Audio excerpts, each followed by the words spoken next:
got me thinking things I didn't mean to. You got me wanting things I never wanted. Is this the way you always get what you want? Alright, alright. You got me right inside of my head. You got me so, so close on the tip of your tongue.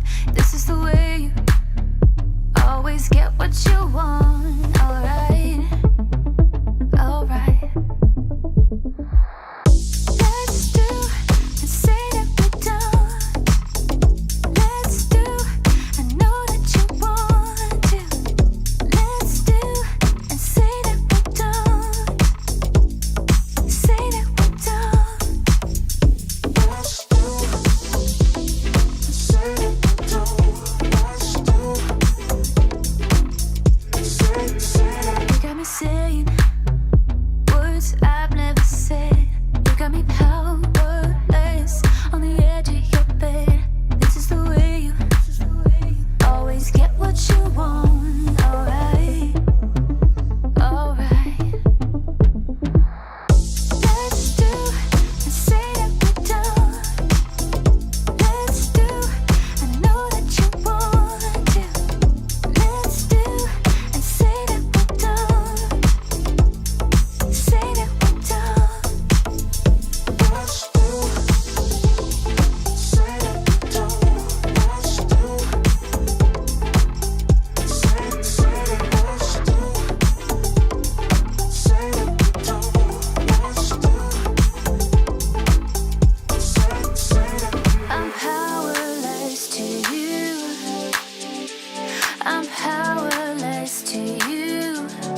The Snapdragon Pro Series is brought to you by Snapdragon Elite Gaming and DHL.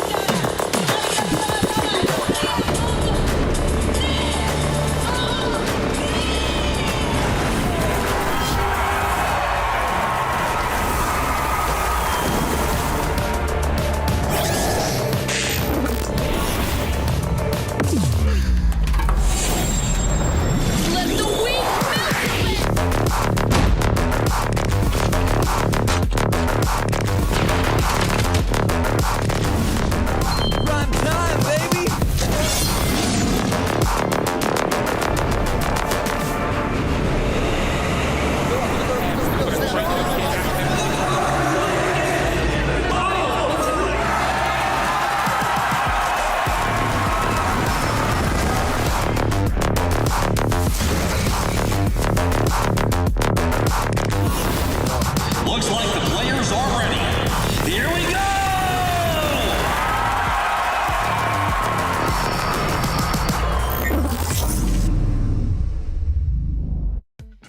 Hello, everyone, and welcome back to the Snapdragon Pro Series, where it is week 3, day 3 of our challenge season here in EU for Call of Duty Mobile. And it's a very exciting day today as well because we get to start in a new group, and you'll know what I'm talking about here in just a second. My name is Glitter Explosion, and I will be your host.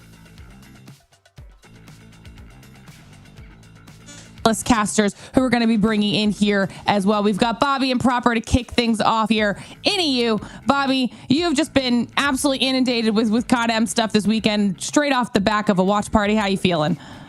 I'm feeling surprisingly refreshed. You know, watching this much COD Mobile Esports is not for the faint of heart, but I've spent many years preparing for this and excited to hop into the action here in EU. It's been spicy so far, and we got one of my all-time favorite EU players, Marvel, going to be in the action, so should be fun to watch. Yeah, I think a lot of people have definitely been looking forward to when we get to Group B to start talking about that. But Proper, new group, new day for EU. Are you excited? I am absolutely excited, you know, for very similar reasons like Bobby was just talking about. We get Animus back in action today, so that should be a very good time. It felt like forever ago that we started talking about Group A. I'm just about ready to chomp at the bits to see who makes it out of Group B, though. Yeah, I mean, we're officially on the second half of our challenge season now. So if you guys are just joining us here or you missed anything that might have happened in the first 2 weeks, or you just want to keep up to date with what we've got going on throughout the rest of the year, follow us on social media, X, Insta, and Facebook for all of the latest updates, everything related to the Snapdragon Pro Series. Or you could join our Discord at discord.gg/Snapdragon Pro Series, where you can join our community, talk all things Call of Duty Mobile, and of course, continue getting all of our updates. But let's talk about how everything works here. Okay, I've mentioned it. We're in a new group. If you don't know what that means, we'll do a quick review when it comes to our format here, because obviously we started everything off, at least on the stream side of things, with our open finals. Okay, once our teams got through those open qualifiers, they get into the open finals. Then we make it here to the challenge season. Our challenge season has our top 8 teams in the region broken up into groups of 4. We've already done Group A. We did the first half of EU. 2 teams are now qualified through to our challenge finals, which is the next stage of the competition. And now we're going to the other 4, our Group B teams, who are going to be fighting to do the exact same thing. There are 2 more spots left on the line for our challenge finals, and that's what they're fighting for, on top of a little bit of cash dollars as well, Proper. Yeah, I mean, who doesn't like some good old dollars, right? I mean, $2,200 for first place is pretty good in my opinion. But at the end of the day, it's all about just making sure you're staking your claim as the #1 team in Europe. I always keep saying this, and I will continue to be a broken record until you prove me wrong, Europe. I don't care about the prize pool. I want to see you do well on an international stage, but it all starts with this stage here. I mean, we have quite a few teams that we're looking at when it comes to EU. So we'll take a look back at our Group A bracket so you guys can get a little bit of a recap here for what happened last time around. Those 2 spots that I was mentioning in the challenge finals were claimed by both Exclusive and S Cubed, Bobby. And Exclusive is a team we've been talking about quite a lot. Yeah, and for good reason. They've been at the top of the EU scene for quite a bit. They maintained their dominance, and they really showed it there against a Triple S squad that I think caught a lot of people off guard, a lot of teams off guard.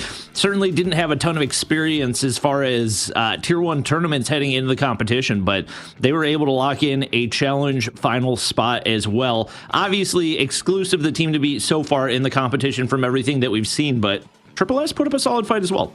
Absolutely.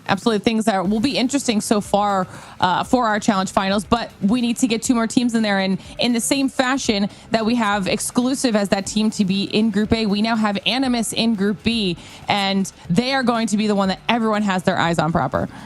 Oh, absolutely. I mean, you look at this group, and even if you are a slight fan of Call of Duty Mobile when it comes down to the European region, you look at this as like, okay, who's just joining Animus? And it's going to be a really tough shake for RHH. That is your first draw, but it could also be a statement match nonetheless. Animus are the #1 team in Europe. Nobody is denying that, but I got a lot of eyes set on that second match right down there. I mean, PBM versus Vanquish. In between those and RHH, it should be a very stiff competition to see who the second qualified team is going to be. Yeah, I think it's going to be a really good way to kick off Group B and kind of get the lay of the land for these 4 teams that they've been able to kind of wait in the wings and watch how Group A progress, and now they're the ones that kind of have to step up here to the plate. We'll see exactly what we've got here for the schedule, because what we're doing today is all upper bracket, same like we did for Group A last time around. So that means we're going to be doing the Animus versus RHH match, and then we'll go on to the PBM versus Vanquish match. Then we'll take the 2 winners of those matches, and that's the upper bracket final. We will literally be qualifying the 3rd team today to the challenge finals. But the good thing about that means that anybody who loses today will not be knocked out of the competition. They'll just drop down into that lower bracket, and then they'll be waiting there until next week to have one more opportunity to claim the last spot in the challenge final. So a lot on the line here for our squads because they kind of want to get this done and dusted out of the way. And one of the teams that's definitely going to want to be doing that is going to be Animus. We've got that Animus versus RHH match coming up here first. So we'll take a look back at some highlights for how they even got to this stage of the competition, Bobby, but this is going to be a tough fight for RHH. Yeah, no question about it. You've just got so much experience on the flip side. And RHH, not a bad roster. A number of different players that you'll likely recognize from past seasons. We got Sushi from RM a couple seasons back. Star Raker, just across the board, solid experience right here. The bigger issue for them is just going to be who their opponent is heading into this one. So they handled business as needed in those earlier rounds and making their way through those open qualifiers. The big task up ahead is going to be the preparation for a team that's as experienced as Animus, but I think with the amount of promise that we've seen from some of these players, they're certainly capable of doing it. It's just going to require a really high level of execution. And that's something we talk about a lot, right? Proper, like the open finals is very different from the challenge season. The challenge season is very different from the challenge finals because the level of competition just goes up every single time, and it's about what work have they put in the downtime now from the last time we've seen them to really face off against a juggernaut like Animus. Yeah, and it's all of that work, then it culminates to having to be that David versus Goliath, right? We wouldn't have that narrative without this beautiful storyline of starting in that massive pool of groups and finding yourself to this very moment in time. And like Bobby was saying, you got some tenured names. They have been in this position before, and every single time they go up against a top-notch team, specifically those on the opposite side of the lobby, they have come up short. Now it's time for another test. Interested to see how they show out. Yeah, Bobby, I know that you're excited for Marvel as well. Yeah, obviously he was not in Europe for the last year as he was playing with that Vitality roster, and I think for all intents and purposes he was planning on heading back, but Vitality actually departing from Call of Duty Mobile meant that roster got completely blown up. All the players went different directions, and now he's back in EU with a team that, if he's planning on playing champs this year, we could see stick together. I would anticipate that likely the result of this tournament will play a factor in that.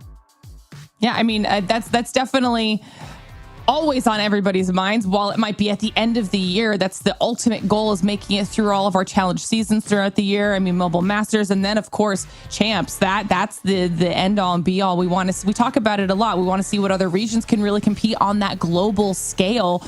Will EU be able to get themselves up into one of those top spots as we get a chance to take a look at RHH's roster here as well? Touched on them a little bit when we were talking about those highlights here already, but the last thing that we really need to talk about and see what they've chosen here is those picks and bans. This will be arguably the most important point for these two squads here proper.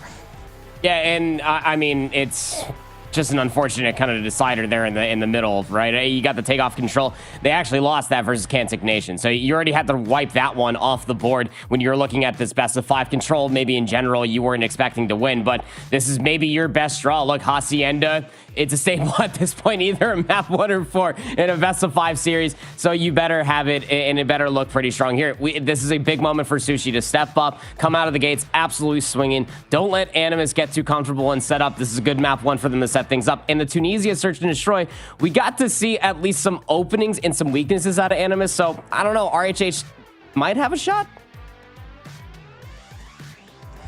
Well, he's not looking so confident, Bobby. He's questioning things already, but I get it. And you know what? We're going to find out the answers to all those questions literally right now, because match number 1 is ready to go. So let's see what these teams are bringing to the table. Yeah, thanks so much, Lauren. Yeah, this should be a fun one, though, Bobby. I mean, nonetheless, I think anticipation aside, RHH have probably been chopping at the bits, waiting for this exact matchup. They know they were going to be going up against Animus for quite some time. But just to kind of break it down one more time, just again, Marvel's back. Like, is this like the championship team? We keep talking about EU keeps coming up short. They cannot make it out of group. Swiss has been a problem for them. Is Marvel and the experience from that Team Vitality squad, is that going to like level up this team's performance throughout the year? I would hope so. I think that he's a player that has always taken the competition more seriously than just about anybody else in the region. Sure. So I would hope that maybe some of those strategies that you get from playing Eastern teams a little more often could potentially leak through to their gameplay and give them a bit of an edge, like you said. But we are ready to go here in the Hacienda Hardpoint. He's got some all-star teammates along with him. Obviously, Shark, been one of the more talked about players in Europe for the last couple of seasons. Gathilla, very solid anchor, and Says has definitely been one of the up-and-comers who's proven himself over the last couple of seasons. Looks like they are not going to find that early entry into the hardpoint. Trying to lock down the high ground right here is, looks like RHH off to a strong start. Yeah, they're off to a fantastic start. I mean, they're able to find the initial trades. Animus kind of woken up early from that earlier setback, but there's still 30 seconds left inside of P1 to fight over, and well, what was a great 12-second opener, at least for RHH, and immediately gets snuffed all the way through. And just look at all the space that now Animus have to play with. They can soak up as much time as they possibly want. They can start thinking about the spawns and the rotation over towards New. Not a bad response for how RHH started.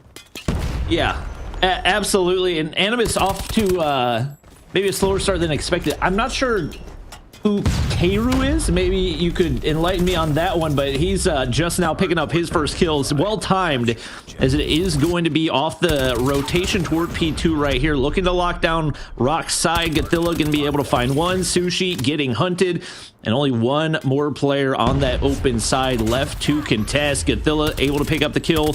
That's going to secure those spawns and make it that much easier for the players on the inside of the hard point to lock things down.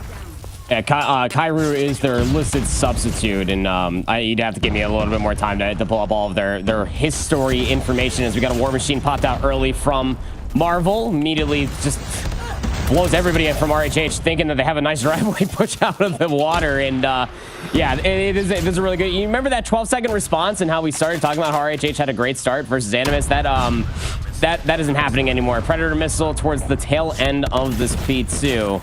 And Animus should be sitting rather pretty off of this spawn trap, not only with about an 70-point lead, but maybe even the rotation over towards New as they're setting players on said rotation. So it's starting to look like that Razmo is the player that is sitting out right now, and the reason why Kairu is currently playing Bob. All right, well, Marvel just earned himself an EMP system right there. I'm not sure he's actually died off the start of that one, as it looks like the operator turning out for big value for him. Say's gonna pop his Sparrow, not able to find the opener, but Shark is there. Traded out, and another operator wiped off the table as Gathilla gets taken down. We're seeing the first opportunity for RHH to find some meaningful hardpoint time, but Gathilla, bred from above, rains down fire, and just like that, Animus have found their way back into the hardpoint, and I think Marvel working on a secondary set of streaks right there. He is going to get shut down, but that does regardless leave RHH spawning out on the well side. Animus holding from those longer side spawns, but definitely want to reinforce and keep eyes on that rotation over to P3. Looks like one player from RHH already with eyes across mid, but all that's really doing is making it tougher for you to pick up the scraps right here. Fortunately for them, they're able to take out Marvel on the top side. It looks like that scrap time has been earned.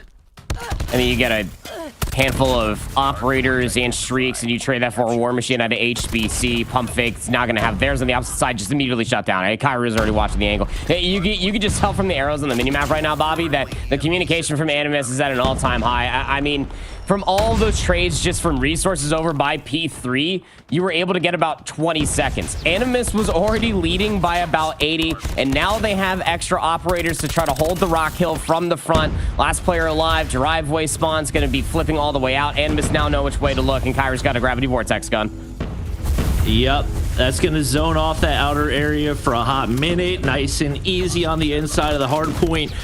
It looks like they're going to fail to push out those inner spawns. So RHH once again finding a break on into the hard point, but does not last very long. Already Shark there to reinforce, at least keep things contested. Not able to win the gunfight on HBC. So they've been able to find some clearance, but it's rarely lasted more than 5-10 seconds at a time. And being down 100 points this early in the game, getting ready to head back to P1, not a great sign. Say's able to hop up right there. He's able to pick up one. Marvel finds the second right there as it's now going full on blue in the feed. Animus starting to lock things in here. I mean, HBC has been the standout player for RHH, and that's not saying much. He's got 13 kills, and that's how much Kairu, the substitute for Animus, currently has on the opposite side. The lowest number, keep in mind you, RHH do need to step it up. They need a catalyst to come back around, and HBC might just be that guy, right? You got 3 operators. P1, the second go of things could be good 30 seconds if you want to invest this. But you would imagine you need to hold on to it for the rotation over towards P2. You're going to have to do it the hard way. Good looking kill feed for RHH as they're starting to wipe the house as far as P1 is concerned. But Animus and get the respawns on the backside of the driveway, encroaching back through well. You're constantly keeping things contested. Just a bunch of Wasps just constantly stinging you from different sides. RHH can never get comfortable. And in that case, they can just never really make a dent into this 110-point lead that Animus have. Well, Starraker pulls his Annihilator to try to find some rotation kills on the way to P2. He's able to find 3 before getting shut down right there. Says has eyes on player on the inside of ballroom, and he's going to be able to find a couple, making things easier for Kairu. He's able to find the first gunny, make it 2 right there, and I believe he's got a grab vortex ready to go. A lot of zoning operators ready. War Machine's going to come out for Marvel. He's going to continue to lock down White Room right there, and it looks like one player able to make their way on through, but the grab vortex has done the necessary damage, and a whole lot more players coming up driveway side. They got a trophy to keep them safe for the time being, but streaks have been earned. HBC, Aomine got to go big here with those operators, and they have not been able to find much value so far. Yeah, I mean, they're having to pull out operators just to try to be in any response, but it already feels it's already in desperation, doesn't it? Death Machine coming through from the hill up on the head glitch, just gonna start hitting, just rolling all the way through driveway. Might as well. 3 seconds remain. Rotation over towards new. Doesn't even matter. It's 220 to 60. Sorry, 219. Excuse me. You got 2 operators, one from Pump Fake and Sushi. Says does have their Sparrow, pops it out. Kairu's already pushing through top plat. Nobody's watching that push for some reason. And now spawns a flip. Animus can look to end here. All right, Says, Pred gonna drop right there. Marvel and Shark pick up a couple. Animus just continue to build on this lead. RHH have not really shown any signs of being able to turn this one around. And not any one major pop-off player for Animus, just good, consistent Call of Duty Mobile. Sure. Across the board, Shark with 29, but nobody lower than 23. They have completely run this map from start to finish. 236 and climbing. Sushi doing his best to find contest right there. But that's going to be Marvel, content to sit in the top side, soaking up the remainder of that time. And Shark hopping on the point, trying to make sure this finishes before a rotation back to P4. Purifier says not today, but they reinforce regardless. And with Marvel popping that War Machine, that will likely mark the end of this one. But RHH actually find the break on in, which means we're heading back on over to P4. You just need 2 seconds. As Foot Race, Shark is here first. And he's got an equalizer. So you're not going to want to contest that. Sushi does have the Gravity Vortex gun. Here comes the contest, but Marvel with the paper plane finds Sue. That should be all she wrote. 250 to 69. Nice, Bobby. What a great opening map one for Animus. And that's almost what you expect on paper. It just got displayed on screen. Just sheer dominance. I mean, just to put it into retrospect, Marvel started P2 in those final few moments with the War Machine. He ended P3 with the War Machine. The impact that he just had in those final few moments alone is a statement of how good Animus is on Hacienda Hardpoint. RHH never really had a response. And again, like you were saying, it's not like that any one player is just, you know, that super Saiyan player that they just can't shut down. It was just really good teamwork, really good cohesion, the manipulation of the map, the spawns, more buzz Call of Duty mobile phrases. It was all good for Animus. Yeah, no real weak point, and we knew that coming into this competition, like especially in this group, that nobody's going to have an easy time with Animus, let alone really going to push them to their limit. So it certainly was not the case in that one. Marvel 33 and 13 with 2 minutes and 29 seconds in the hard point. For an old man, he sure was gunning like a young gun, and he all right. Hey, those reps over in the East are certainly paying off for his squad right now. No doubt at all. That is Impact 101.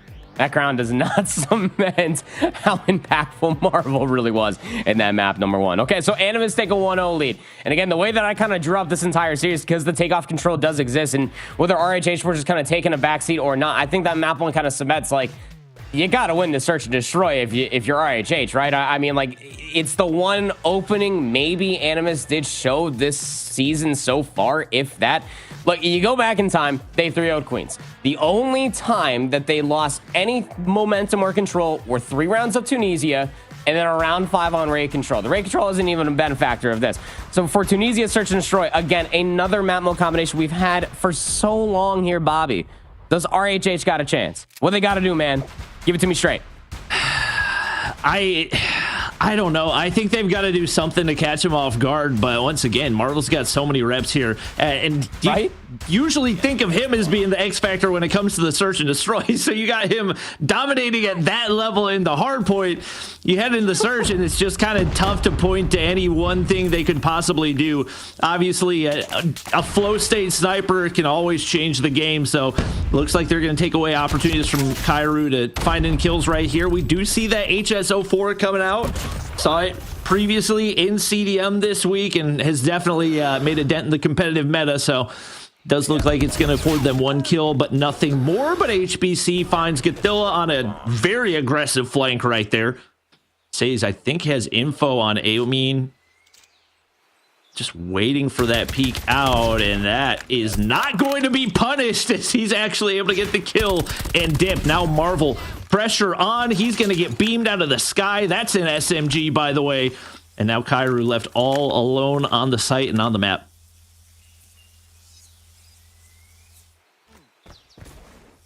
That time.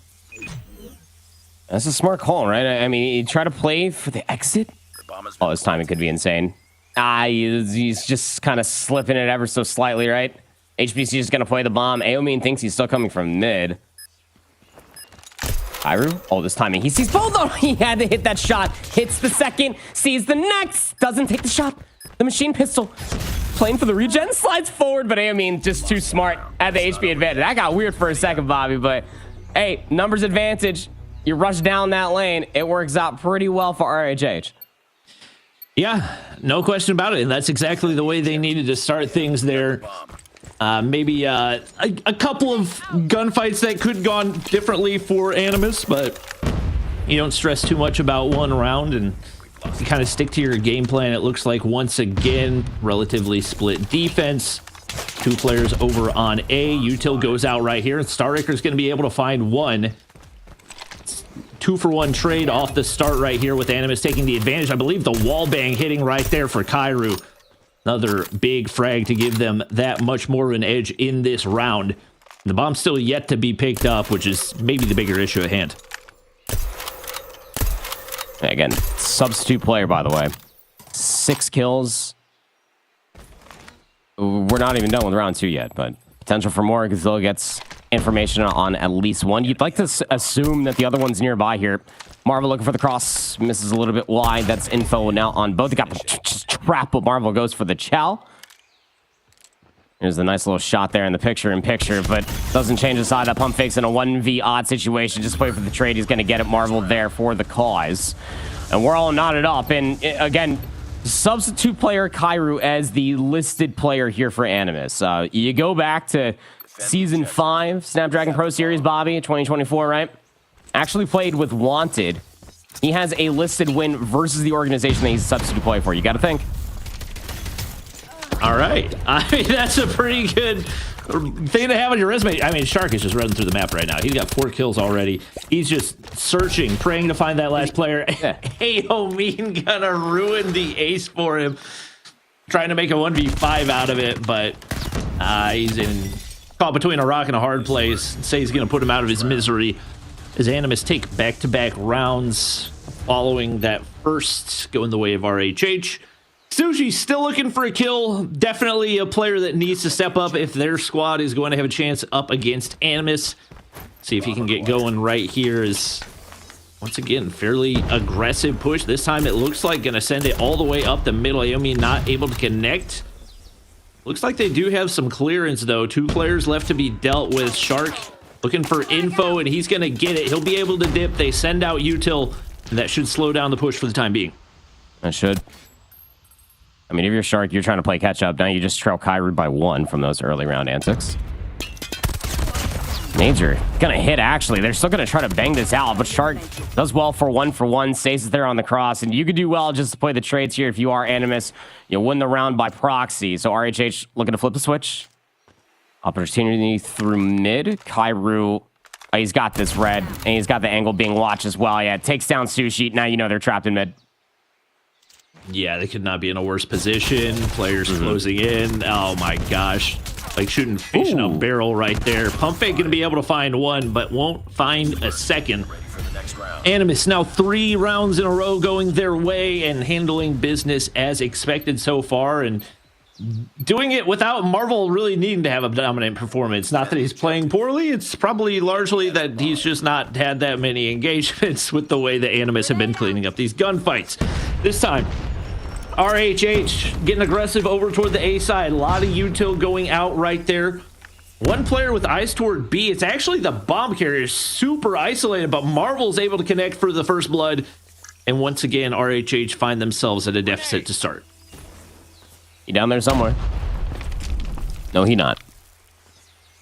All right, so your backs were already against the wall. You're down by 1 map. Now you're down 1 man, and you trail by 2 rounds. Make that 2 players. So surely at this point, yeah, you're just going to get rushed down through mid. I mean, Animus can smell blood in the water. 2v5. You don't got numbers. Shark's got all control through mid, plus the USS 9. Marvel's going to take the chow for the last kill.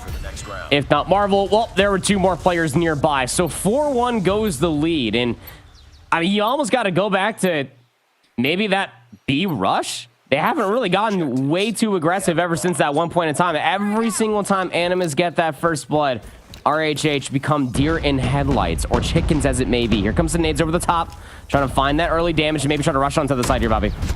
Yeah, but you got a PKM ready to greet you through the wall. Damage is done. Trades are there, and they go the way of Animus, but out onto the site goes RHH. Pump fake finds 2. That actually leads us into a 1v1 right here. HBC, rather a 1v2, HBC versus Kairu and Gothilla. Couple of snipers in hand, and that top winery angle, not an easy one to win up against a sniper. He's going to peek it anyway, and somehow gets away with his life. Gives the information on over to Animus, however, and once again, with the bomb yet to be retrieved, going to be that much more difficult to make something out of this. Looks like we may see a wrap through mid, trying to catch him off guard. Got a minute. Plenty of time. Knows that one is in mid. Kairu, Spidey senses. Timing for HBC's looking good. He's got the better weapon, but Kairu's got the gunny and the trigger.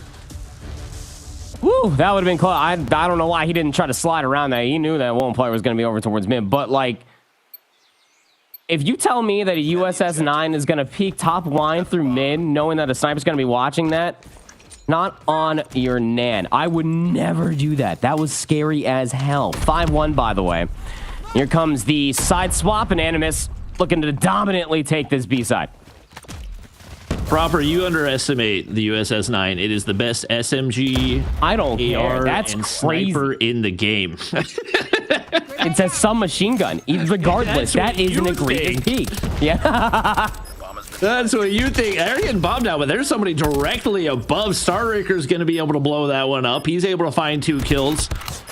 2 players remain right here. As Shark's going to be able to find 1, and Sushi really needs to go big right here. Does not slide that corner and put Starraker in a tough spot. Marvel can sit back and regen right here, or maybe throw a shoulder just because he can. The longer he keeps taking those shots, the more info you get, and Marvel puts him out of his misery, as it looks like Animus are on their way to doing here in the search and destroy. Now up 6-1, 1 round away from sending things to a map 3. But like, it's crazy, right? Because like, if you got a USS 9, and even if it is godlike, you just see what that sniper did. It's a 1-shot, 1 kill. That's true. I mean, that's fair. It's an egregious peak. Welcome to my TED Talk. Thank you. Animus looking to go up 2-0, by the way. They're just going to rush over towards A and straight through mid, by the way. With machine pistols, USS 9. I think Shark's a little upset that Saze was there for the kill first, but now the pinch is on. All right, Chase, rotation just a little bit late, and well, what was starting to look like a flawless round might just be a handful of trades. Bomb getting planted. Stars at least right there to find 1 on the exit, but it's a turtle up. Bomb planted here at A. Can RHH break? 1 player tucked right around this corner going top winery. I don't think anybody has eyes on it right now, so there's a possibility that Pump Fake could blow this up. He's going to be able to land shots, able to drop down, not able to win the second gunfight. Starraker needs to go big. It'd be a 1v2 if he's able to make something out of it. Kairu tucked away in that corner, but he should have some information off it. It's just a question of if he really predicts he's going to be staying there, and I personally would not have guessed it. Love this play from Kairu. Doesn't take the conventional route, takes shots right there, not going to peek anything else, and now all he's got to do is peek the bomb. No time to defuse. Animus handle business here in the search and destroy, and they take things 7-1.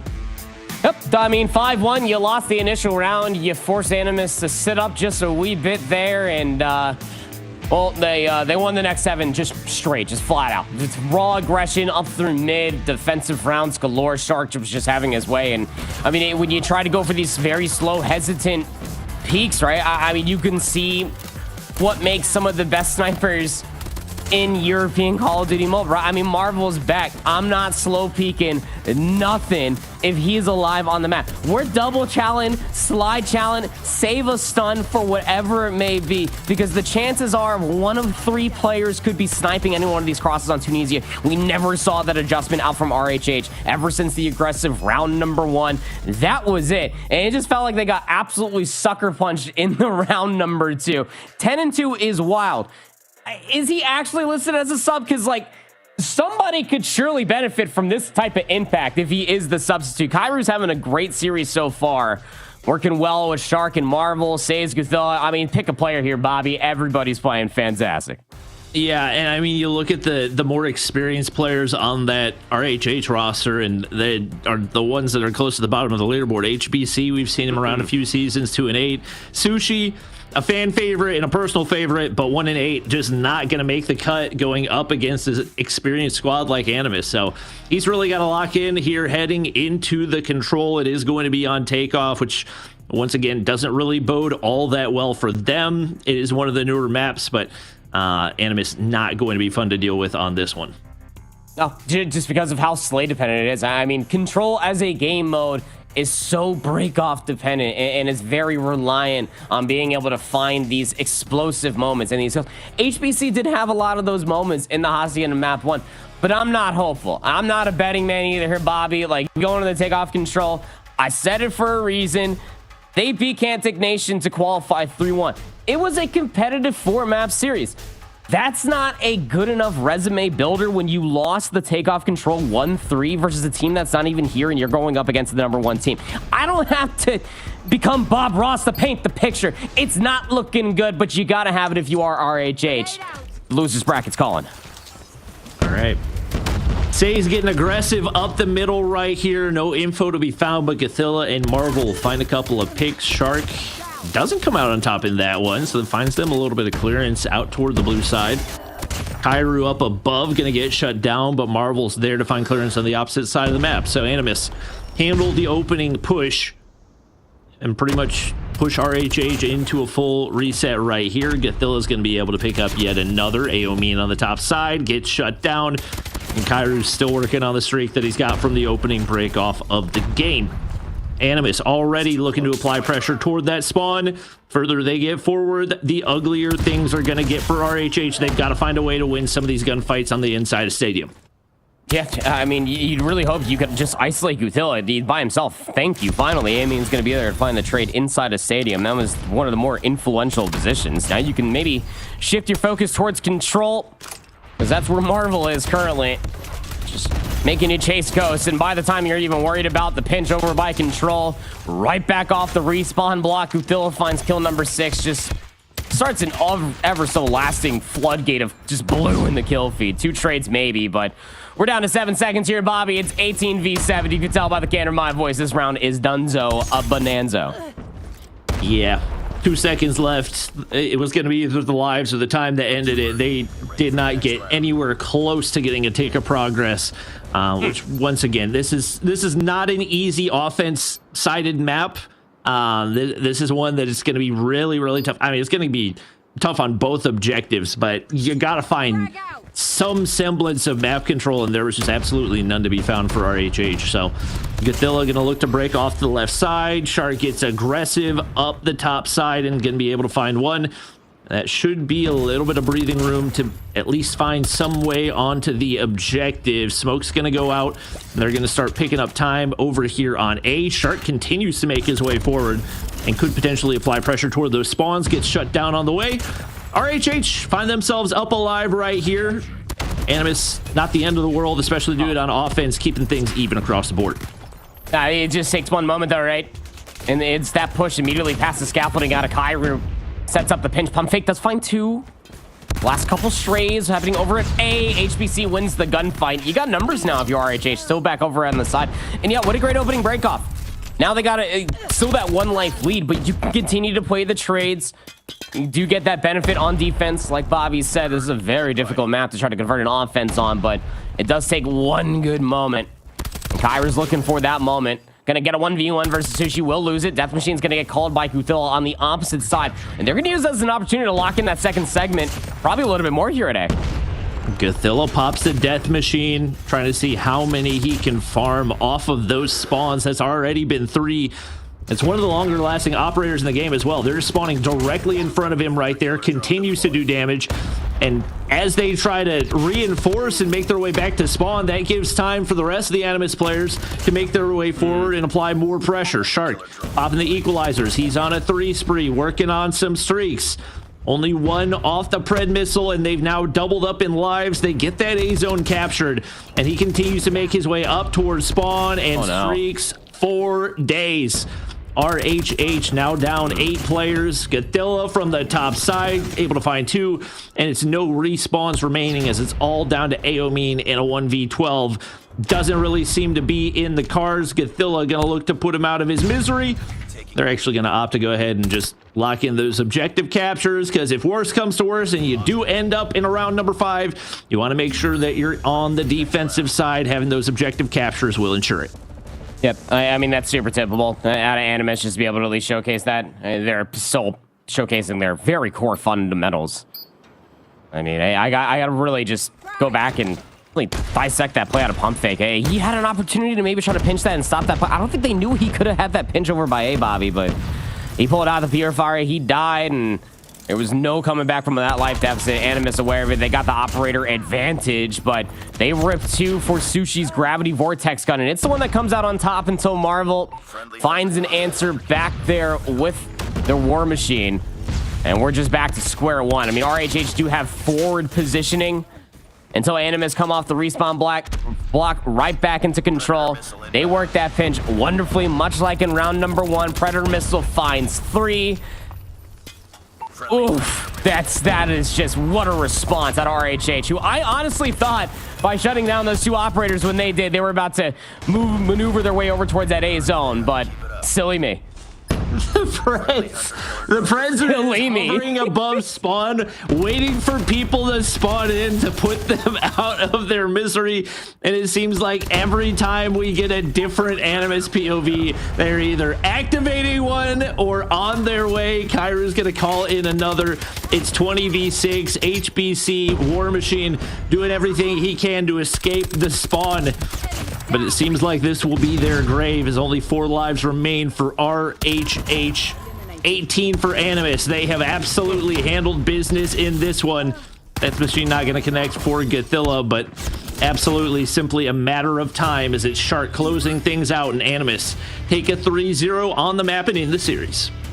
Just a little bit outside the bloom there for the Death Machine, but still a parade there in the final moments nonetheless. Yeah, quite a dominant 3-0. I don't think anybody was going to be expecting otherwise. I mean, RHH, we saw at least some bright moments come through, but just by winning the initial gunfights is the first step in a very multi-step process, and it's the subsequent steps that they were missing along the way, Bobby. I think that nobody is going to look past that and really kind of beckon anything besides the fact that they stepped up and did try their best. It just so happens to be the level that this Animus roster is at. This RHH team is not bad. Animus are just simply that much better. They are aggressive. Their team shots are so good. And also just their utility usage as well. Like they never get ahead of themselves. I'm sure they're having a blast along the way because the scoreline certainly suggests so. But that's why I put it like a real core moment on just talking about their fundamentals. You can go back to the Hardpoint, like the communication was clearly on point. You maybe had 1 or 2 overextensions if you really want to nitpick, but this team looks very, very well polished, man. 19 and 12 out of Godzilla. Kairu, 19 and 11, had a fantastic Tunisia search and destroy. It's just an overall fantastic series, I cannot lie. Animus primed to be making it very, very far. Nobody was surprised in the season. Yeah, Marvel only had 17 engagements in that entire map. I think he was just sitting there enjoying some popcorn, and he certainly enjoyed the show. I mean, it's Animus, right? We expect big things out of them when it comes to this region, and we knew that they were going to come in today and just want to make it easier on themselves. They now move forward in our upper bracket, which means they're 1 step closer to getting that 3rd spot in the challenge finals, and that's all they're really focused on. Whoever ends up in their way along the way just ends up being a little bit unlucky. But for everybody at home, RHH are not out of the competition yet. Don't forget, this is still double eliminations. They have one more opportunity. They'll drop down into that lower bracket and they will come back next week to play one more time to try to stay alive for that final spot in our challenge finals. You'll see that reflected here in the bracket. Animus up there at the top, RHH dropping down, and they've got a week now to reset as we will be turning our focus towards PBM and Vanquish next for our 2nd match on the day. We'll have to see if this one's hopefully a little bit closer. I think it will be, absolutely, with these 2 squads, but at the end of the day, Animus move on in a very quick 3-0 fashion, and I don't really think anybody's surprised here, Bobby. No, absolutely not. We knew coming into this the Animus were the favorites, and expecting that it would be by a significant margin as well. They delivered on all expectations. Marvel showing that the reps that he got over in the East really paid off, and hopefully maybe some inspiration for some of these EU teams to try to get more reps against the teams of the East, to try to lock in a little bit more ability to adapt to different play styles. They really showed out right there. Yeah. Absolutely. Absolutely. Well, I mentioned it. We still have 2 more matches left on the day. Match number 2 right around the corner. We're going to give our teams a little bit of time to get themselves set up and ready to go while we send it to a short break. So don't go anywhere. We'll be right back. What's up, COD fans? I hold shift with the man of, well, the face of Animus. At this point in time, I've got Godzilla with me. My guy, how you doing? I'm fine. I'm really fine, and you? I'm doing great, my man. Thanks for asking. I love that you always dress up for these things. You always look good. We love that about you. I try my best. You always do well. Let's talk about your career here, because you have a really interesting story. I mean, you kind of jump onto the scene. The Animus banner is pretty much carried with you the whole way. We had a lot of interviews with you back during that 2022 year where you guys were finding so much success. But then in 2023, things didn't go so well. Have to kind of reform, regroup. You're back for 2024. Just kind of take me through the last 3 years. Yeah, like you said, 2022 was the best year, I think, for Animus. We got contract with Stamina. It was a crazy year. It was my first LAN in United States. So yeah, it's some great memories. And after, for 2023, it was so hard because we were so close of the qualification for stage 5. So, and I think for me, we were the best in 2023 too, but it's like this. Sometimes you can't be the best. It's one match, one best of 5, and if you lose, you lose. So, but we have good mentality. That's our. I think that's the best in this team. It's the mentality. Like, we lose, but we can come back. We try the best. We try to fix, to get a better strategy, and that's why in 2024 we did the comeback. It was our year. We said, okay, guys, we're gonna try another year, and we're gonna do it. So we did it with full French players: Shark, Says, Rasmo, Nars, and it was crazy. I think, as commentators and as the community, we kind of look at you as being one of the leaders, if not like the captain for this Animus squad. Is that something you just kind of naturally just have that charisma and that energy for? Or like, how do you kind of step into that role as being one of the leaders for this team? First, it was in 2022. It was Nars, the captain, and thanks to Nars, I don't know, I learned a lot from this guy. So, but yeah, since the beginning, I play on Codem, and I think in my life, I like to be a leader. I like to manage, to try. My objective in the team, it's not to get the more kill, it's not to be the best in the gunfight. My role is to work with the team and to try that each players can give the best from them. That's the objective for me. One final, just kind of small, maybe more personal question. With the map pool changing, getting your hands on some new map mode combinations, do you have any favorites in the map pool right now? I like Slums. I think Slums, it's a great map in SND, in Hardpoint. It's really interesting. I'm not gonna say Crossfire because Crossfire, I think, I don't know if some player tell you it's a good map, but not for me. Yeah, I think Slums, it's a great map, yeah. We do love Slums. Instant classic. Awesome. Yeah. All right, Guadil, thank you so much for taking the time. Of course, best of luck this season. Thank you.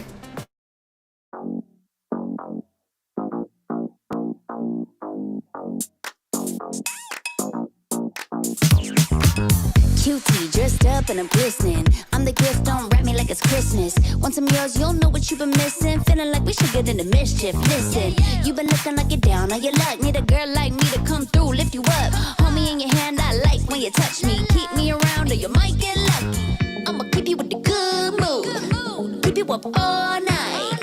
Never around you. Baby, this is so vibe. Got me dancing like a soul train.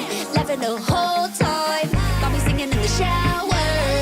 Baby, are you all mine? Baby, I'm your 4-leaf clover. Your rabbit's foot, your charm bracelet, horseshoe. Baby, I'm your good omen. You wanna keep me with you. Keep me with you. Yeah, it's not hard to see. There's a pattern forming when you got me. 777 all wins, big money. The tramp over here never see me coming. I was in your back pocket the whole time. A quiet power, a silent gold mine, a big old confidence boost. You never delude. Just know that you'll be winning, cause I'm with you in the building. I'ma keep you with the good mood. Keep you up all night. Never around you. Baby, this is so vibe. Got me dancing like a soul train. Laughing the whole time. Got me singing in the shower. Baby, are you all mine? Baby, I'm your 4-leaf clover. Your rabbit's foot, your charm bracelet, horseshoe. Baby, I'm your good omen. You wanna keep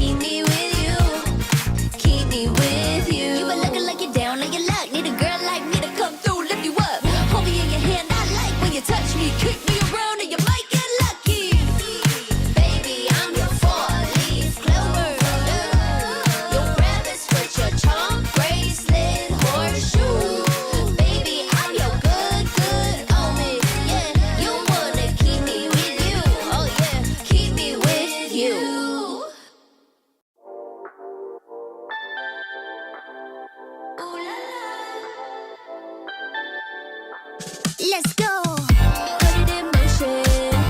Baby, we're going faster, faster, faster, faster. Seizing the moment. Baby, keep going faster, faster. The Snapdragon Pro Series is brought to you by Snapdragon Elite Gaming and DHL. All right, everybody, welcome back to the Snapdragon Pro Series, where we are about to head into match number 2. And the second match today means a new caster as well. We've dragged Ton in this time to get us through the action. Ton, thoughts on match number 1? Animus, absolutely dominant. Yeah, kind of as expected in that one, really. You know, Animus coming into this season, a lot of people have them as the favorites, and rightfully so. So it was unlikely they were ever going to be toppled there. So yeah, as expected, do get themselves through, and well, it's going to be exciting to see how they do. But this one coming up, though, is probably a little bit closer than that one was going to be. Yeah. Absolutely. Absolutely. And we talked about that before the break, but let's start breaking down this matchup. Okay, we've got PBM and Vanquish up next for match number 2. Both of these teams fighting to move on in the upper bracket, and whoever wins will be facing off against Animus. So the road's not going to get any easier, but we'll take a look back at some of these highlights for these two teams and how they were able to get here proper. Yeah, absolutely. I think it's one of those things that for this group in particular, you're looking at who's going to be that second team. I know I said that earlier when we were breaking down the Animus matchup, but like, it's obviously going, in my opinion, I think it's going to be one of two teams in between Vanquish, which we are about to watch, and RHH. But Vanquish are one of those teams to definitely watch out for. They beat Queens to qualify. Not only to qualify, they beat them 3-0. That same Queens team that beat Exclusive. So I think we should really be putting this team on a pedestal right now to do quite well, not only in this group, but potentially in the seasons after. You know, and that's a good point too, because there are, I mean, it's SPS, right? While we say we know what could potentially happen, we see upsets. Even if anybody was watching North America yesterday, then we saw that on Mythic takes out NA Falloffs. And like, that was a big surprise because NA Falloffs are the equivalent of like an exclusive. So watching the potential for a squad like Vanquish to be able to maybe step up to the plate here is not too far out of the realm of possibilities, Ton.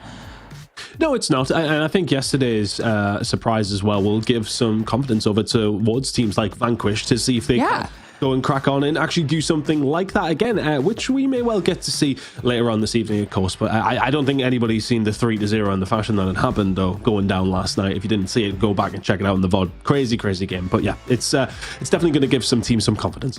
Yeah, there's been some really good Call of Duty Mobile action here all weekend long as we get a chance to see PBM's roster here proper. Still, though, similarly to what we just saw in the first match of the day with RHH, this is a squad that needs to bring whatever they can and really kind of show up and at least test the waters here against Vanquish. Yep. Totally. I mean, they beat Ascension 3-1 to qualify, and when we were going through all of the open finals, we were talking how there was like one heavy side of the bracket and one easier side of the bracket, and I'm going to call a spade here. PBM were on the easier side of the bracket. Go figure, they were able to beat Ascension, losing at least one map along the way, but still find themselves in the same exact situation. So yeah, you absolutely have to show your grit and other fun little adjectives along the way of why you should stand up against some of the top players here in Europe. And then on the flip side, we get to see that roster here for Vanquish. But at the end of the day here, Ton, I think that they know that the ball is kind of in their court for this. Oh, 100%. I think they'll be coming into this very, very confident themselves, knowing that PBM did get through that easy route that we did just talk about there. And they've been really impressive as well. Every single time we've watched Vanquish, I think especially that Queens result really did light everybody's eyes up. Them now in this group, everyone's like, okay, well, Vanquish are in there. Let's see kind of where they're going to lie. Realistically speaking, though, they are going to be heading into it very, very confident, as mentioned, and they will be difficult to beat. Yeah, I'm excited, though, to see what both of these teams have managed to do. We mentioned it heading into the first match as well. They've got a little bit of time. They've had time to prepare for today, as we get a chance to take a look at the picks and bans here as well. All right, we're starting off with the Slums. The Slums Hardpoint here proper. Yeah, I mean, we're starting off with at least like a bang out of like first 3 maps, depending on how you like your Tunisia, depending on how it plays comparatively to how we got in the first series, right? I mean, it's a square up of a map 1 nonetheless. Like, we're going to see some pretty big numbers being dropped, and maybe in all the best ways or some of the worst ways, but good fundamentals could be exemplified here, and maybe we could see a team get upset. I'm not too sure. All I'm going to tell you is that Vanquish are probably going to come out of the gates absolutely trying to run it down mid, and I think that PBM need to be prepared for that, and I think that Slums could be a good chance for that. But I think that when you're looking at this entirety of a best of 5 series, everything does point in the way of Vanquish, but I'd love to be proven wrong. I think everybody loves an underdog story as well, but we'll have to see who is going to be stepping up to plate, because I'm being told match number 2 is ready to get underway. So let's dive into it. Thank you very much, Lauren. Excited to get into this one proper after last night's games as well. You know, we had 3-0 across the board in America, of course, over the 2 games. And today, well, starting that similar fashion, I mean, we do seem to be top heavy in some of these regions. And for Vanquish, the question is going to be for them, are they in that bracket? Are they part of those big boys towards the top? And that is, well, a question maybe for a later series, because this one is one they should be winning, and we will expect them to go into with some confidence. But PBM, they're not going to be one of these teams that's just going to easily roll over. No, absolutely not. We got to see some of those heroic plays and some of those brighter moments in the Open Finals versus the Ascension team in that 3-1 win. I'd love to be able to see that level of consistency starting off here. And although they don't have the favorite side of the map, they're doing a great job. Did PBM, at least the early break-off, kind of forced Vanquish to really kind of reassess themselves ever so slightly. They worked their way back in towards the time, and they're on the better side of the map to boot. Yeah, Ryu doing his best job they could possibly do from that side of things. Vanquish will eventually get some sort of control. And I think you're right, though. You're heading into a slums. It's not one of those maps where you necessarily can, you know, things are a little bit crazy. You can cause some chaos. It is fundamental Call of Duty Hardpoint, and you have to be on your level every single way you can. The highest level has to be the option here for PBM if you want to try and find a win here. Right now, Vanquish, though, going to be able to pick up a plethora of time over towards P1. Rotation over towards P2. Looking solid as well. Nice start for Vanquish. Yeah, I mean, Brian was already trying to clear out of the back pillar spawns ahead of this rotation over towards P2. So PBM finding themselves down 30 seconds, looking for the break immediately through blue. And it's just all head glitches and it's crossfires galore. And you're not going to upset the spawns initially. So PBM, we're trying to do this the hard way and just try to break through the front of the hard point. Now at a moment's too late. They're thinking about the spawns, but it's just so much time just going towards Vanquish or to the game clock in general. Yeah, it's a tough one for Vanquish if you're just holding this back here. I mean, PBM, you have to clear out both sides, and it becomes very, very difficult. Yeah, Brian just holding that down so easily, time and time again. I'm going to try and hold it down towards this left-hand side, but just more good time. Really good fundamentals coming through from the side of Vanquish. They know exactly what they're doing, and yeah, if I'm PBM, I'm rotating and getting the hell out of there. The game hasn't started well, but if you can answer back with some good time over towards P3, which you may well be able to do with this setup, then all of a sudden it does help things out. But the problem is that you're going to have is Vanquish already have 3 operators up and running and ready to go. The operator advantage is already here. It's P3 and, well, PBM. Grab them. They knew it. They got a whole P3 going into P4. But just because you got the back spawns doesn't always seem like it's where you want to be. Vanquish get a nice little spawn trap surprise. Claw pop by Gone. Kirby now has a War Machine pop. They're spawning garages, which is where the rotation's supposed to go to next, but they can't even get close towards the hardpoint. Finally, a favorable kill feed here, but it's already 30 seconds. It's 1:15 to 14. Yeah, not necessarily looking too hot here for the side of PBM. Vanquish running away with this one. Got them spawning exactly where they want them as well. One more player towards that backside is eventually going to get dealt with. Helios can't find one towards the front, but even with an okay push here, there's 20 seconds to go. Rotation's already in the favor of Vanquish. What do you do from this scenario if you're PBM? I mean, at the moment, just getting slayed, but they are going to get the spawns. They are going to be able to get some sort of control, but Vanquish already with 110 plus lead. Not necessarily the best spot to be in for PBM. Here we go for Sanga, trying to hold something down. At this moment in time, Hill's about to pop. Vanquish have absolutely everybody surrounding the point. The Tempest is out from Brian. It's one. Second and third may well not even be needed because your teammates are here, but he finds the second. The break will come on through, and all of a sudden, Vanquish back into this point. 45 seconds remaining here over towards P4, and PBM are yet to really get things going. So difficult, though, when it does come down to slums. If you're losing rotations, you're losing the goddamn game. And that's kind of been the story of this one. Right now, though, actually, something that has not necessarily been alerted to me, but I just did actually see with my very own eyes, Kiliak is yet to find a kill, so that's not necessarily great.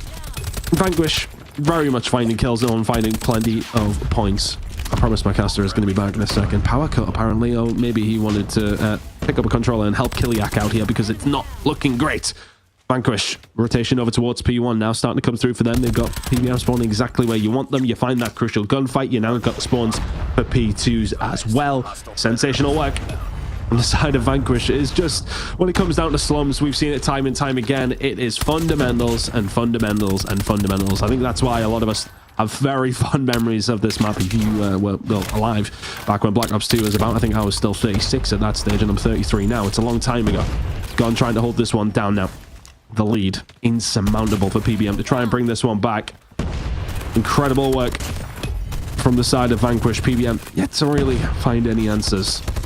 But at this stage, I think what Proper would be saying to you guys is that it is about trying to find one good rotation. You find a good hold somewhere that can maybe just give you a little bit of hope. But, well, right now, the kill feed is looking in one direction. But a positive note for PBM, Kiliak has actually managed to get himself a kill. So that's a solid outing from his perspective in comparison to the first rotation of Hills. Rotation looking solid though for the side of PBM. That's going to be coming up in 10 seconds. But by that stage, they are going to be down 210 points. So that is where the problem really does lie. Kiliak may well be lucky to get out of this slums hardpoint with more than a kill. This has been a monster performance from the side of Vanquish, and I know I was kind of questioning, are PBM going to roll over in the same sense that we kind of have seen from some of the other teams when they come up against one of the big boys? And well, the answer to the question, the hard point is absolutely yes, they are. But right now, trying to hold down some time in P2. This is the first time we've really seen them in control to any degree. Where we'll find two there with the nade. Ryu finds two himself, finds a third. So trying to light things up here for the side of PBM. Gone inside the point. He will get taken down. Still some time here for the side of PBM. 35 seconds remaining on this hill. Vanquish need to find one good break in this game. Will be done and dusted. Operators probably going to have to be used to try and get themselves in here. Oh, there is gone. We'll find one. Everybody on PBM actually doing a great job here. You're finding the kills. You're finding the holds. And it's multiple kills coming through from Sanga. And of course, from Ryu previously, that's managed to lock this one down. So some really good time from the side of PBM. But it may be too little too late. Leia now. Just going to rotate over. I think Vanquish will be a little bit upset the fact that they have actually had to hold this one down and actually go over towards another P3. After what happened in the first rotation of hills, I was not expecting us to see this hill whatsoever. But it's about to pop. Kills need to come through for the side of PBM. 70 points to their name. I'm not even going to say it flatters them. They managed to find a good rotation over towards P2, but you need to now find another 5 or 6 perfect rotations. You're barely going to find a kill. And Vanquish going to close this one out in a dominating fashion, 250 to 69. And that was a crazy showing from Vanquish. They take this one away, and that is going to be a mountain to climb already for the side of PBM.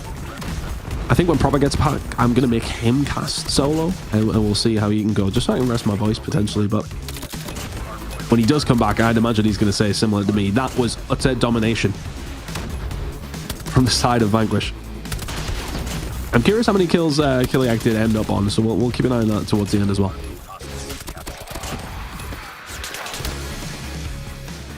One at this stage. Oh, he found a second towards the end, doubling his amount of kills at the very last point. I don't like to maybe go at any player in particular, but 2 and 32 is a rough showing. Vanquish coming into that one. Utter domination. 1-0 OPN now in this series, and heading into Search and Destroy next. This series may well be over very, very quickly. This series might be over before Proper comes back. And that could be the hilarious thing. Vanquish still in a really good spot. We may even be drafting Glitter in at this stage.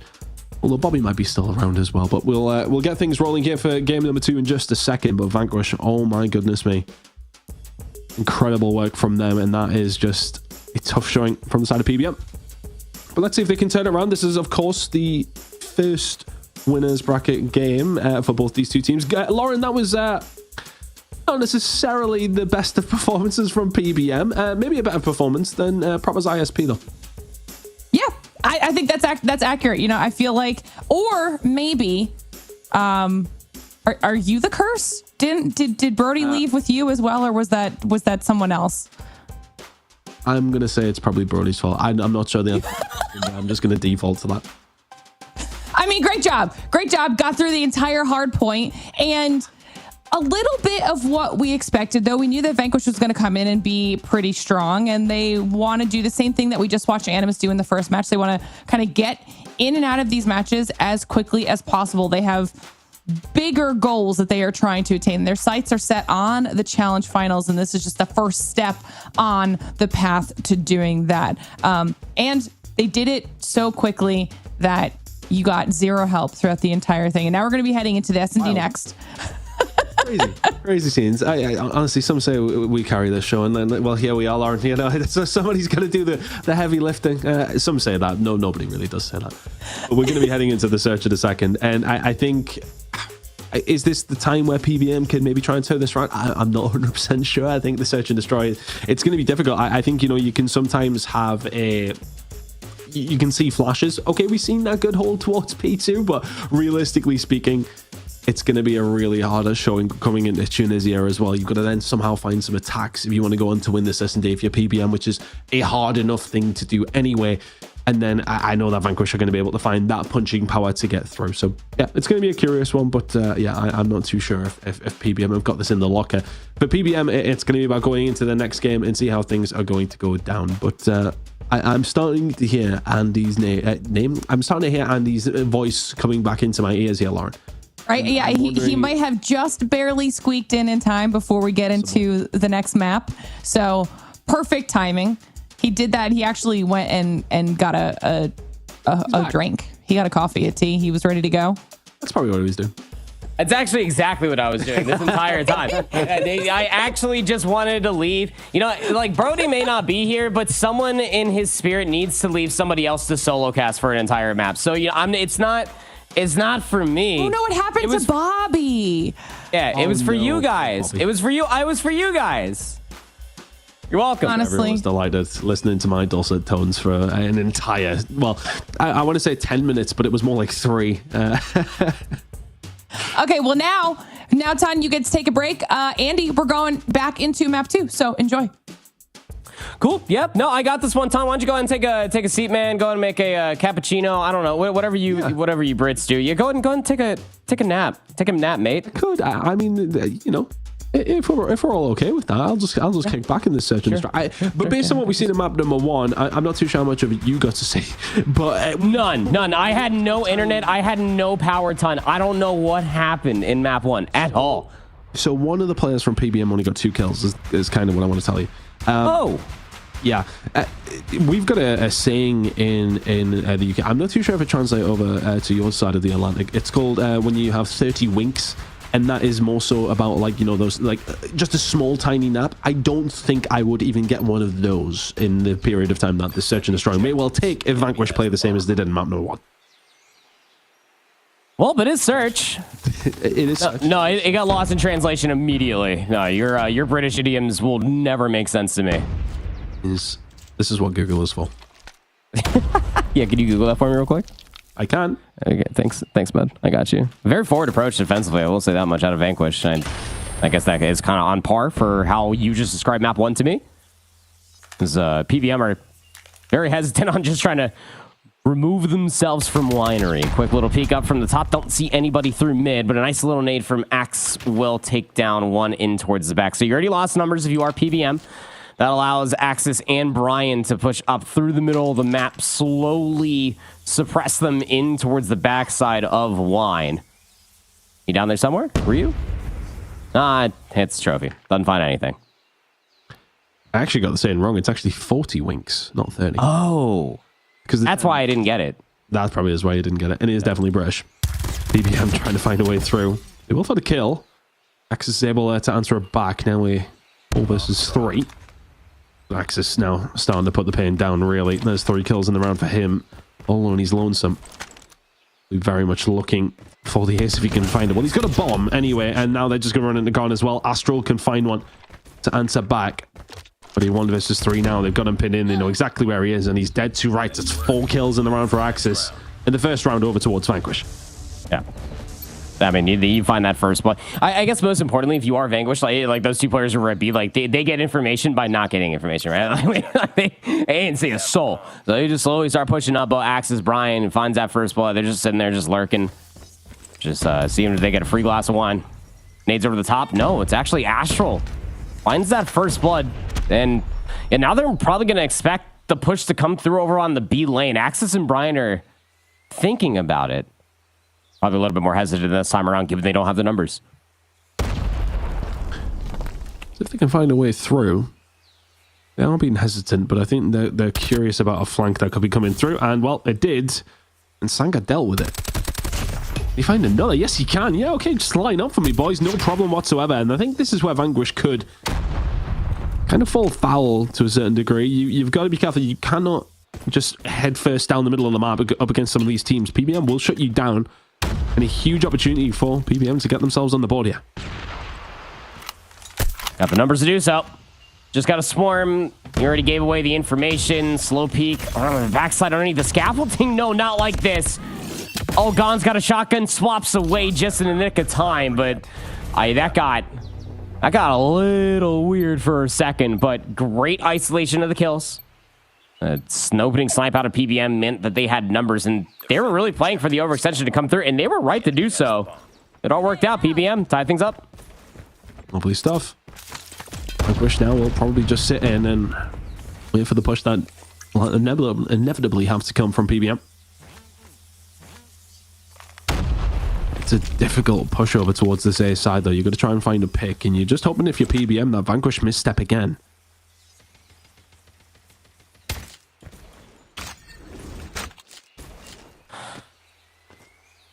This is just like every single round so far. PBM are just exhausting the clock.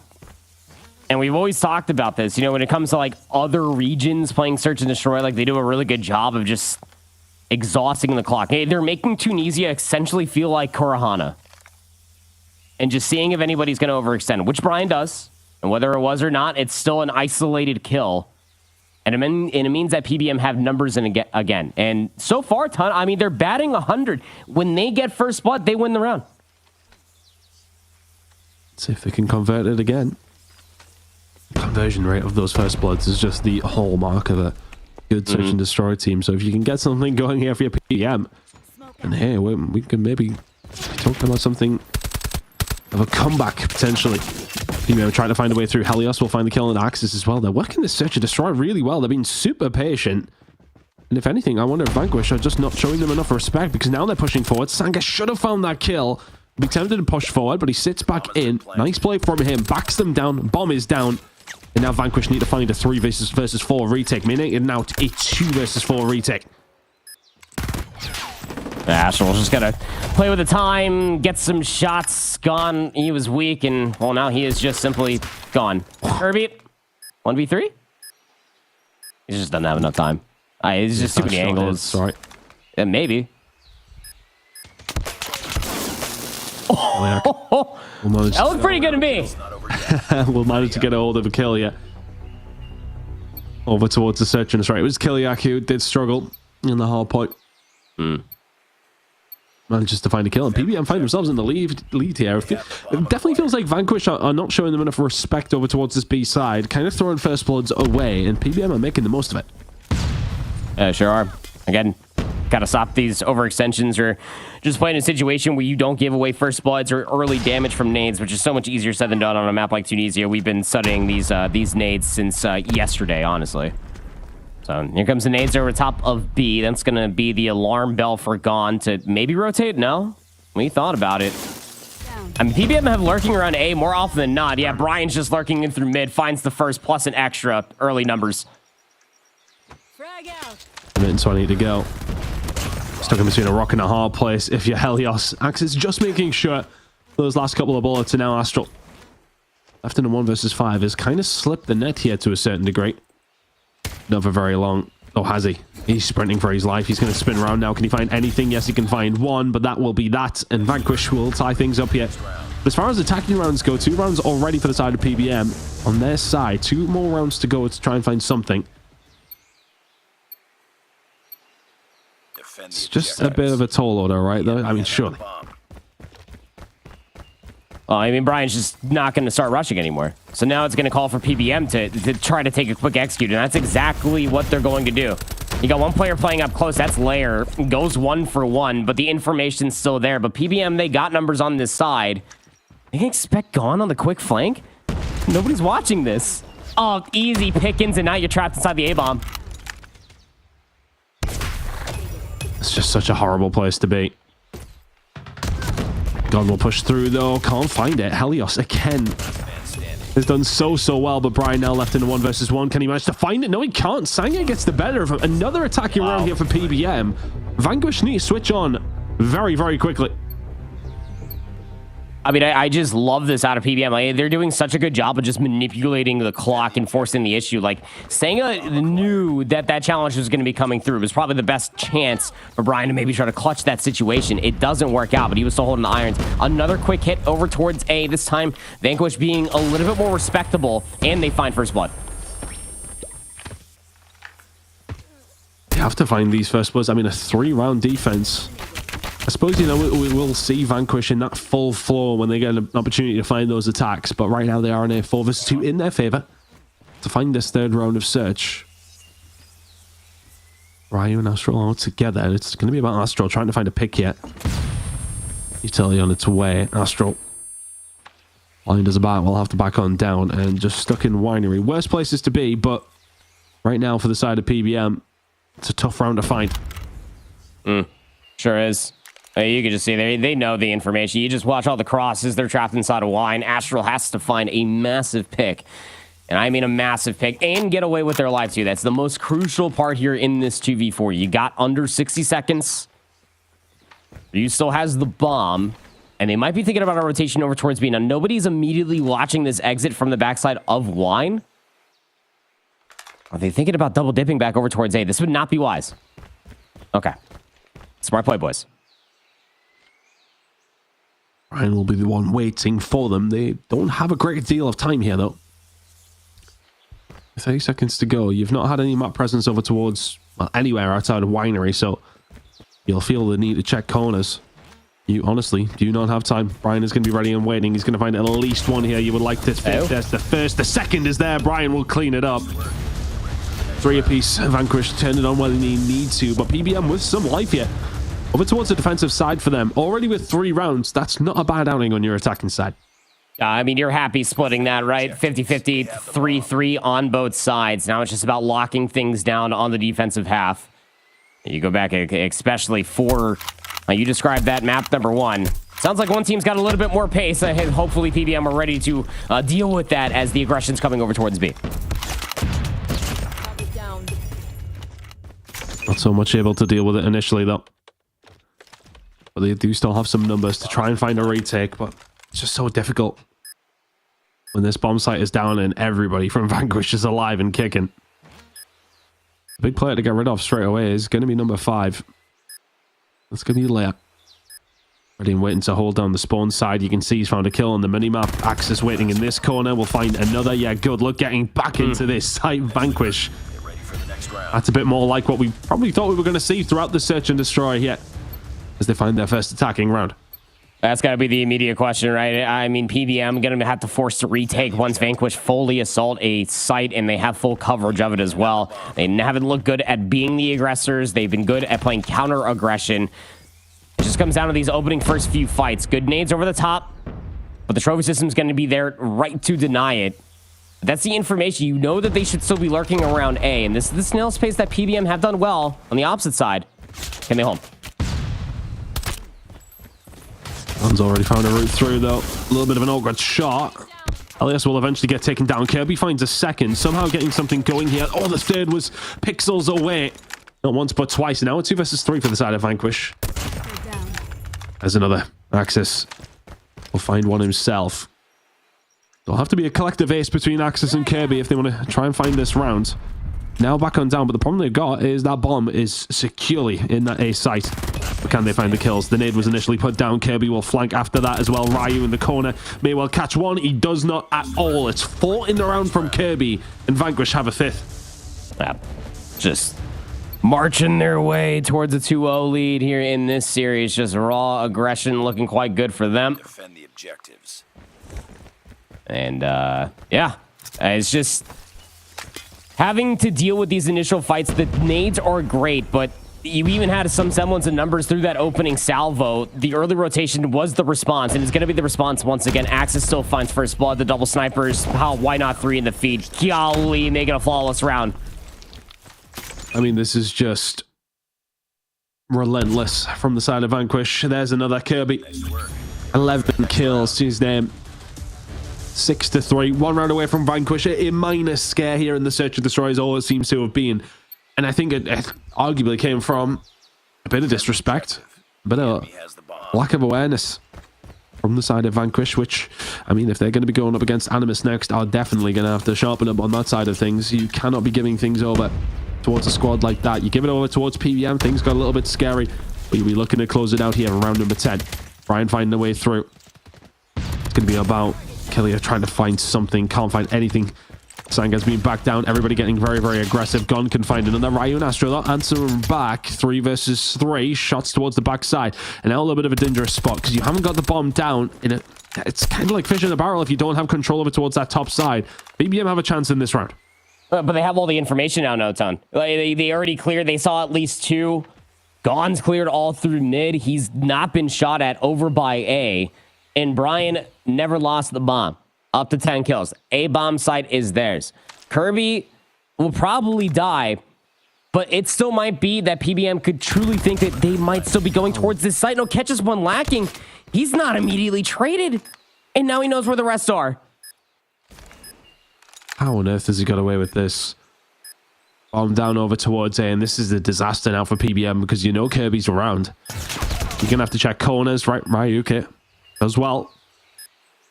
Puts himself in a position to do something in this round, but 22 seconds. You need to start moving. You need to start moving quickly. There's just not enough time. They've taken the long way around. Sanga will fall. And now down to Ryu. Left in a 1 versus 2. Shots fired in. 11 seconds to go. Vanquish will be closing this one out 7-3. 2-0 up in this series. They are speed running their way towards a matchup with Animus. I mean, it was a great couple looks for PBM, especially in the early few rounds on offense on Tunisia. The way that they slow rolled the entirety of those rounds into a snail's pace was quite admirable. I will not lie. But when it comes down to it, you go back towards the aggression, and yeah, it's going to continuously work for Vanquish every single time. They get a single look at information, and they continue to press the issue. And there also needs to be a certain conversation maybe started, not a full-on dialogue, I suppose, but when push comes to shove and all the pressure is on, you just cannot allow a flank to come through. I mean, on the mini-map aside, like, I know from a player's perspective, like, that last moment looks entirely different, but I mean, how has he just gone and slipped in between 3 defenders through the B bomb site and got back behind the 3rd player to completely start the entirety of that bomb in the post-plant situation? It makes absolutely no sense, but 11-6 out of Brian will certainly help out your chances to be up 2-0 in this series for sure. Incredible work from Vanquish, who will be looking to jump into this control, get it over and done with, and get into the game up against Animus.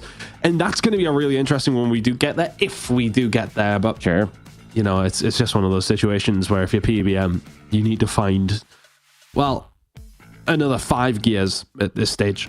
Unfortunately, going up against Vanquish, just making it look very, very simple at this moment in time. And yeah, not a lot to write home about. It's kind of another one of those games where we are feeling that top heaviness to a certain degree here. We are seeing these teams who are at the very top of their game, at the top of things in Europe, and they know exactly what they're doing. The others look a step behind. We're going to be heading over towards a raid as well, and it is, again, I think every single map that has been picked in these first 3.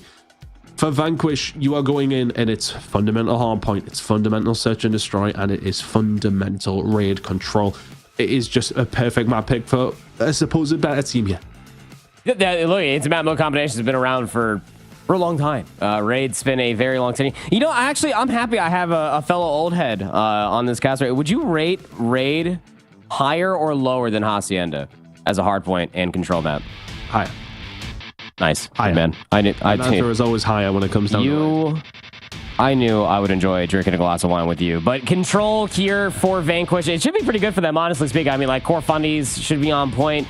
Spawn traps, not as egregious as Arsenal, but still existing. You'd like to imagine that their team shots would continue. And yeah, that was my first time seeing that scoreline when we popped up that best of 5 series. Oh, yikes. Oh, and that was actually, to be honest with you, PBM actually got a full 60 towards P2 the second time around. Hell yeah. Yeah, they did well. Just a shame about the other 5 hills. Here we are. Leia now trying to hold something down towards the speed side. PBM have made all their aggression towards this side, and oh, if you get wiped like that, sometimes things can, well, be a little bit dangerous throughout the rest of the map. Helios can do well, though. Does find 2 and eases that pressure. All right. Opening break off, at least dead even. They spawn parallel over towards ring. Now, Layer's the only player over here. You isolate that one kill. Got one in towards the back. Tough head glitches, though, and yeah, it's just not easy gunfights. You just need one player to be able to pop that 2-piece there if you are PBM. Doesn't exist. Now Kirby's got the free flank for the spawn trap. Oh, no, this is bad now. This is bad news.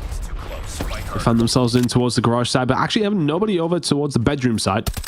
2 players pushing now down the double stairs just to get towards pool, just to stop players getting out if they can.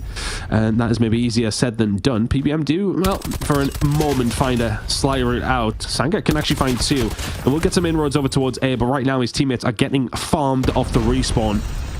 You can stop the time, you can give them a route out, but has to be said, good job from Sanga to get his team out somewhat. Spawn trap does end momentarily. If it's not the time, it's going to be the lives, though, ton. 19v8, 24 seconds left. Right, he's got to make a big play happen, and Helios is there for the assistance. Trades are still looking okay for Vanquish to maybe re-assault this. It's just a single segment that PBM's working on so far. They still trail by 8 lives. Smoke. This is a winnable scenario for the side of PBM, but Vanquish still in an extremely strong position. Nade out towards Helios. That should at least find one. If the cleanup isn't there as well, I'd be surprised Kirby can find it. Leon will find another on top of Axis. Ryu's the only one who can answer. And now we're 12 versus 3, making it 12 versus 2. Astral and Helios just in a world of pain. Coming in off the respawn. Yeah, welcome back to the game, boys. Leia's shots, not the crispiest. But it doesn't matter when there's 2 seconds left on the timer. Vanquish, a dominant round number 1. As dominant as they have been over the last 2 maps. Vanquish looking to get this one done early. Gonna be feeling at least happy, I guess. Would you feel happy with 1 tick here, Ton? I would be, but it was better than the none, so. True. That's what I always like to say. 1 is more than none. Because it is true, but we'll have to see how this opening round does develop for Vanquish. Look at all the operators they have at their disposal. They're running it down straight over towards B. You got 1 player, that's Brian, through mid, finds 2 inside a kitchen. Now he's got a pinch inside of pillars, and they didn't even need any of the operators. I mean, it is a staple for raid control. When you win the first round and you get back over towards offense to rip all of your operators, they don't even do that. Vanquish get that first segment immediately. And Kirby just absolutely slaughters them off the respawn. Lovely. PBM do a pretty good job, actually, to hold that down for a moment. Somehow, Brian actually got his shot off onto Helios there. And now Axis has the equalizer inside of Kitchen. This is a disastrous scenario for the side of PBM. He's looking like it's going to go down. And I like that push out, actually, from the side of PBM. They're going to make a move over towards the top bedroom side. Axis, those. Oh, my goodness me. Kiliak dealt with. And now all of a sudden they turn their attention over towards this A side, and while PBM may well be trying to spawn trap whoever's left on Vanquish, but you need your teammates to be able to kill them for the spawn trap to be effective. Ryu's the only one left who can really do a great deal about this. Everybody else spawning in quite literally Narnia gone. Maybe other chances of PBM in this series right now as the claw is out, and this is all but over. They will find a couple of kills though. Axis inside of the point will eventually fall, so establishing some sort of control, but when you're 20-6 down on lives, it's hard to really give them too much hope yet. Yeah, I'd say numerically, statistically, yeah, visually, like it's all just, oh, it's so gross. 13-7 out of Kirby, 15-6 now out of Gone. I mean, that is just gross. 15v1, nothing. Absolutely nothing. Vanquish now up 2-0. And it's like the opening breakoffs aren't looking too bad for Vanquish, but it's just like the returning gunfights. Like they only got that 1 segment at B, but then Kirby was like, you know what, maybe we probably should have popped an operator, and he pulls in the war machine and just blows like 3 immediately out of the ring, and then they capture it. So I don't know. It's the returning gunfights for me, but PBM are fighting. It would have to be a full reverse sweep here on the raid control. They got operators to start things off, but Vanquish, they got the gunnies, hun. They got the gunny. They do indeed. It's a hard watcher if you're a PBM fan right now, because they are getting farmed. But Ryu can actually find something with the equalizer here. Now we're going to try and get aggressive with it. Wait for the rest of his team to come on through. He will continue find moments with the equalizer, but Axis is doing the exact same thing with the sniper. Equalizer still doing damage, and a push over towards B is what's going to unfold here for the side of PBM. I'm going to try and keep that pressure on. Shots need to be there, and so a moment here for PBM over towards this B side. Vanquish still in control of this series and of this map. That nade is picture perfect from Brian. Are you kidding me? Shout out the observers for that one as it lands on his forehead, and now all of a sudden you're back into a potential spawn trap of the War Machine.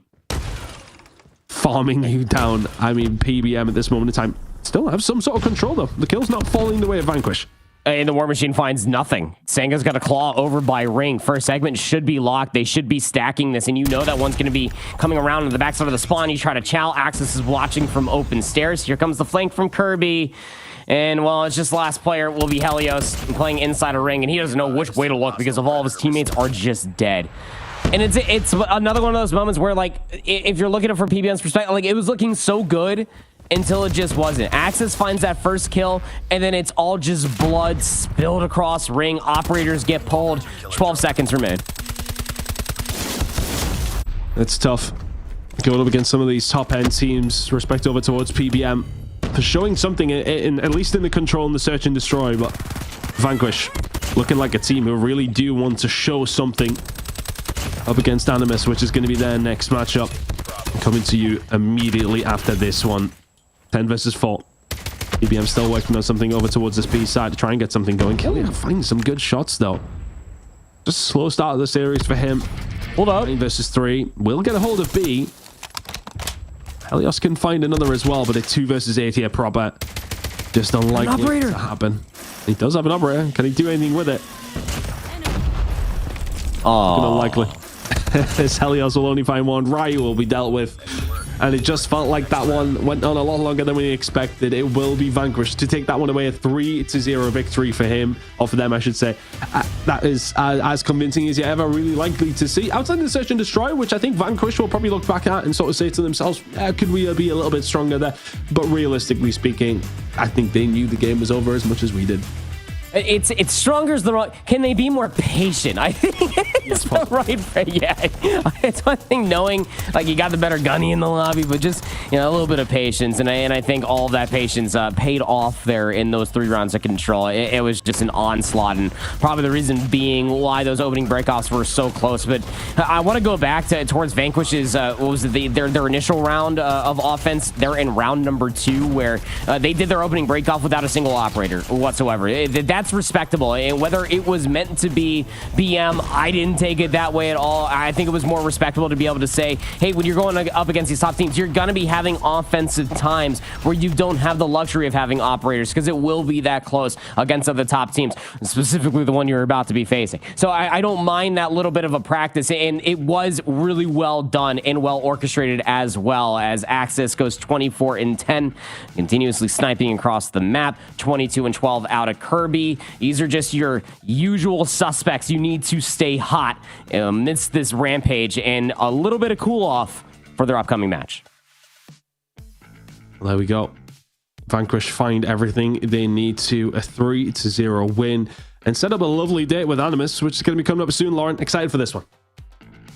I mean, another strong performance out of Vanquish. Do want to give a little bit of love to Ryu. They're 20-13 in the final round of control. So trying to step up there for PBM, but Vanquish was just single-mindedly ready to close this one out as quickly as possible yet again. So now it'll be interesting to see what we can do up against a juggernaut in a team like Animus. I think that this is going to be a really fun way. And don't forget, as we get to take a look at the bracket, that does not mean the PBM is out of the competition yet. They'll drop down into that lower bracket alongside RHH, and they will both wait until next week to have another opportunity to try and steal one of these spots here for the challenge finals. Of course, whoever wins that lower bracket match will move on to the next one and face off against whoever loses the next match we have here today between Animus and Vanquish. So it still will not be an easy road, as both of those teams will be formidable for anyone coming out of the lower bracket. But that means we are just moments away from qualifying our third team through to the challenge finals here in EU, which is very exciting. And it's going to be a matchup between Animus and Vanquish. I think this is going to be a great way to close out day number 3 or week number 3 here in our challenge season. I'm excited to see what both these teams can do proper. Yeah, no, me too. I'm excited to sit there on my couch. I can actually see it over top of my monitor. I got some ground beef. I'm going to make a burger. I'm going to make some fries as well. And I'm going to have myself a doozy of a Sunday and watch this banger of a match. Honestly, that sounds great. I might have to get that set up for myself as well while we watch the boys close out match number 3, because it's going to be one everyone at home should definitely be settling in for. And at the end of the day, really paying attention to what Animus can bring to the table just overall, because we've already finished Group A, so don't forget that part. We have Exclusive and S-Cubed still waiting in the wings to move through to Challenge Finals, and I think people are going to be really excited when the time comes to see what Animus and Exclusive can do if they end up facing off, which they probably will. So this is going to be great. All right, so before we get into match number 3, though, we need to give our teams a little bit of time to get those picks and bans through, get themselves set up and ready for the lobby, which means it's time for another short break, so don't go anywhere. You're watching the Snapdragon Pro Series. I hold shift with your next iteration of pro tips, this time with the French sensation Guithilla. My guy, I gotta know first and foremost, there's been a lot of conversation. 4 fingers, 5 fingers. How many are you playing with? 5 fingers. I'm in this team. For me, 5 fingers, it's great for the ADS. I can hold the ADS and not tap. That's a big difference for me. Totally fair. Have you messed around with your FOV at all? What FOV are you playing on right now? Actually, I play with 65 FOV, and I didn't change since the beginning. For me, it's a middle FOV. It's good for me. It's enough. Love it. So before you load up for these competitive games, or maybe before you start a rank session, what is your normal go-to warm-up routine? Okay, I go in training shoot, of course. For me, I like to training on bot, but first they don't move. But don't move like this. I just train to flick a little bit on different bot, and after they're gonna move, they go on the left, they go on the right, and I do it during 20 minutes. That's my session before match, before rank, before scrim. Do you do any fine tuning with your sensitivity, or do you have a number that you're locked in on right now? About sensitivity, about the aim? Yeah. I play with, I don't know if I play with acceleration sensitivity, you know? Okay. Yeah, that's special. Actually, every pro players don't play acceleration. They play fixed sensitivity. And for me, I'm thinking about this. I don't know if I have to change, because it's so hard to be consistent. You know, some days I will have the best aim, and sometimes my aim is not good because it's so hard to manage the acceleration. But I played like this since the beginning, so sometimes it's incredible. I can turn so fast, it's crazy. And then final question, whether you're joining into a ranked lobby or you're just joining up to play with scrims, what is your current favorite loadout? For scrim, my favorite loadout is the USS, of course. I play the USS, that's the meta, normally I play a rifle. I'm a rifle player. I'm a support player in Scrim, but this SMG is just insane. You can move, you can aim, you can kill a guy from so far. It's crazy. This gun is really good. Fair enough. Well, that's pro tips with Guithilla. Make sure you get yourself tuned up and ready to go with settings from Guithilla.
The Snapdragon Pro Series is brought to you by Snapdragon Elite Gaming and DHL.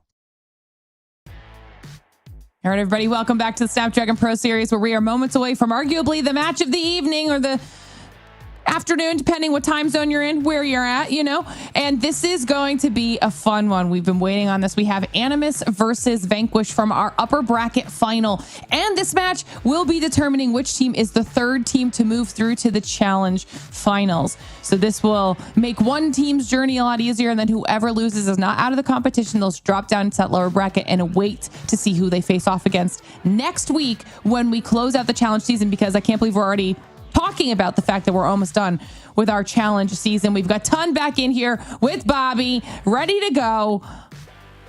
I'm excited for this final match. Yeah, I'm hoping Bobby isn't going to leave me like Andy did as well. I don't think Bobby would ever do that to me either. So, that's a positive. But look, I'm really excited for this final game. We're looking at it as the two best teams in this group have ultimately made it through their first games, which is as we did expect. When it comes down to this game, though, I think a lot of people will be leaning in one direction, and that is towards the Animus side. But Vanquish have impressed me for the most part. So I'm curious to see what they can kind of bring to the table here. They will be coming into this one as underdogs, but I don't know how far behind they're actually going to be. I think that's the big question, right, Bobby? Yeah, no question. I mean, Brody abandoned me last week. Proper abandoned you this week, so it should be smooth sailing the rest of the way through.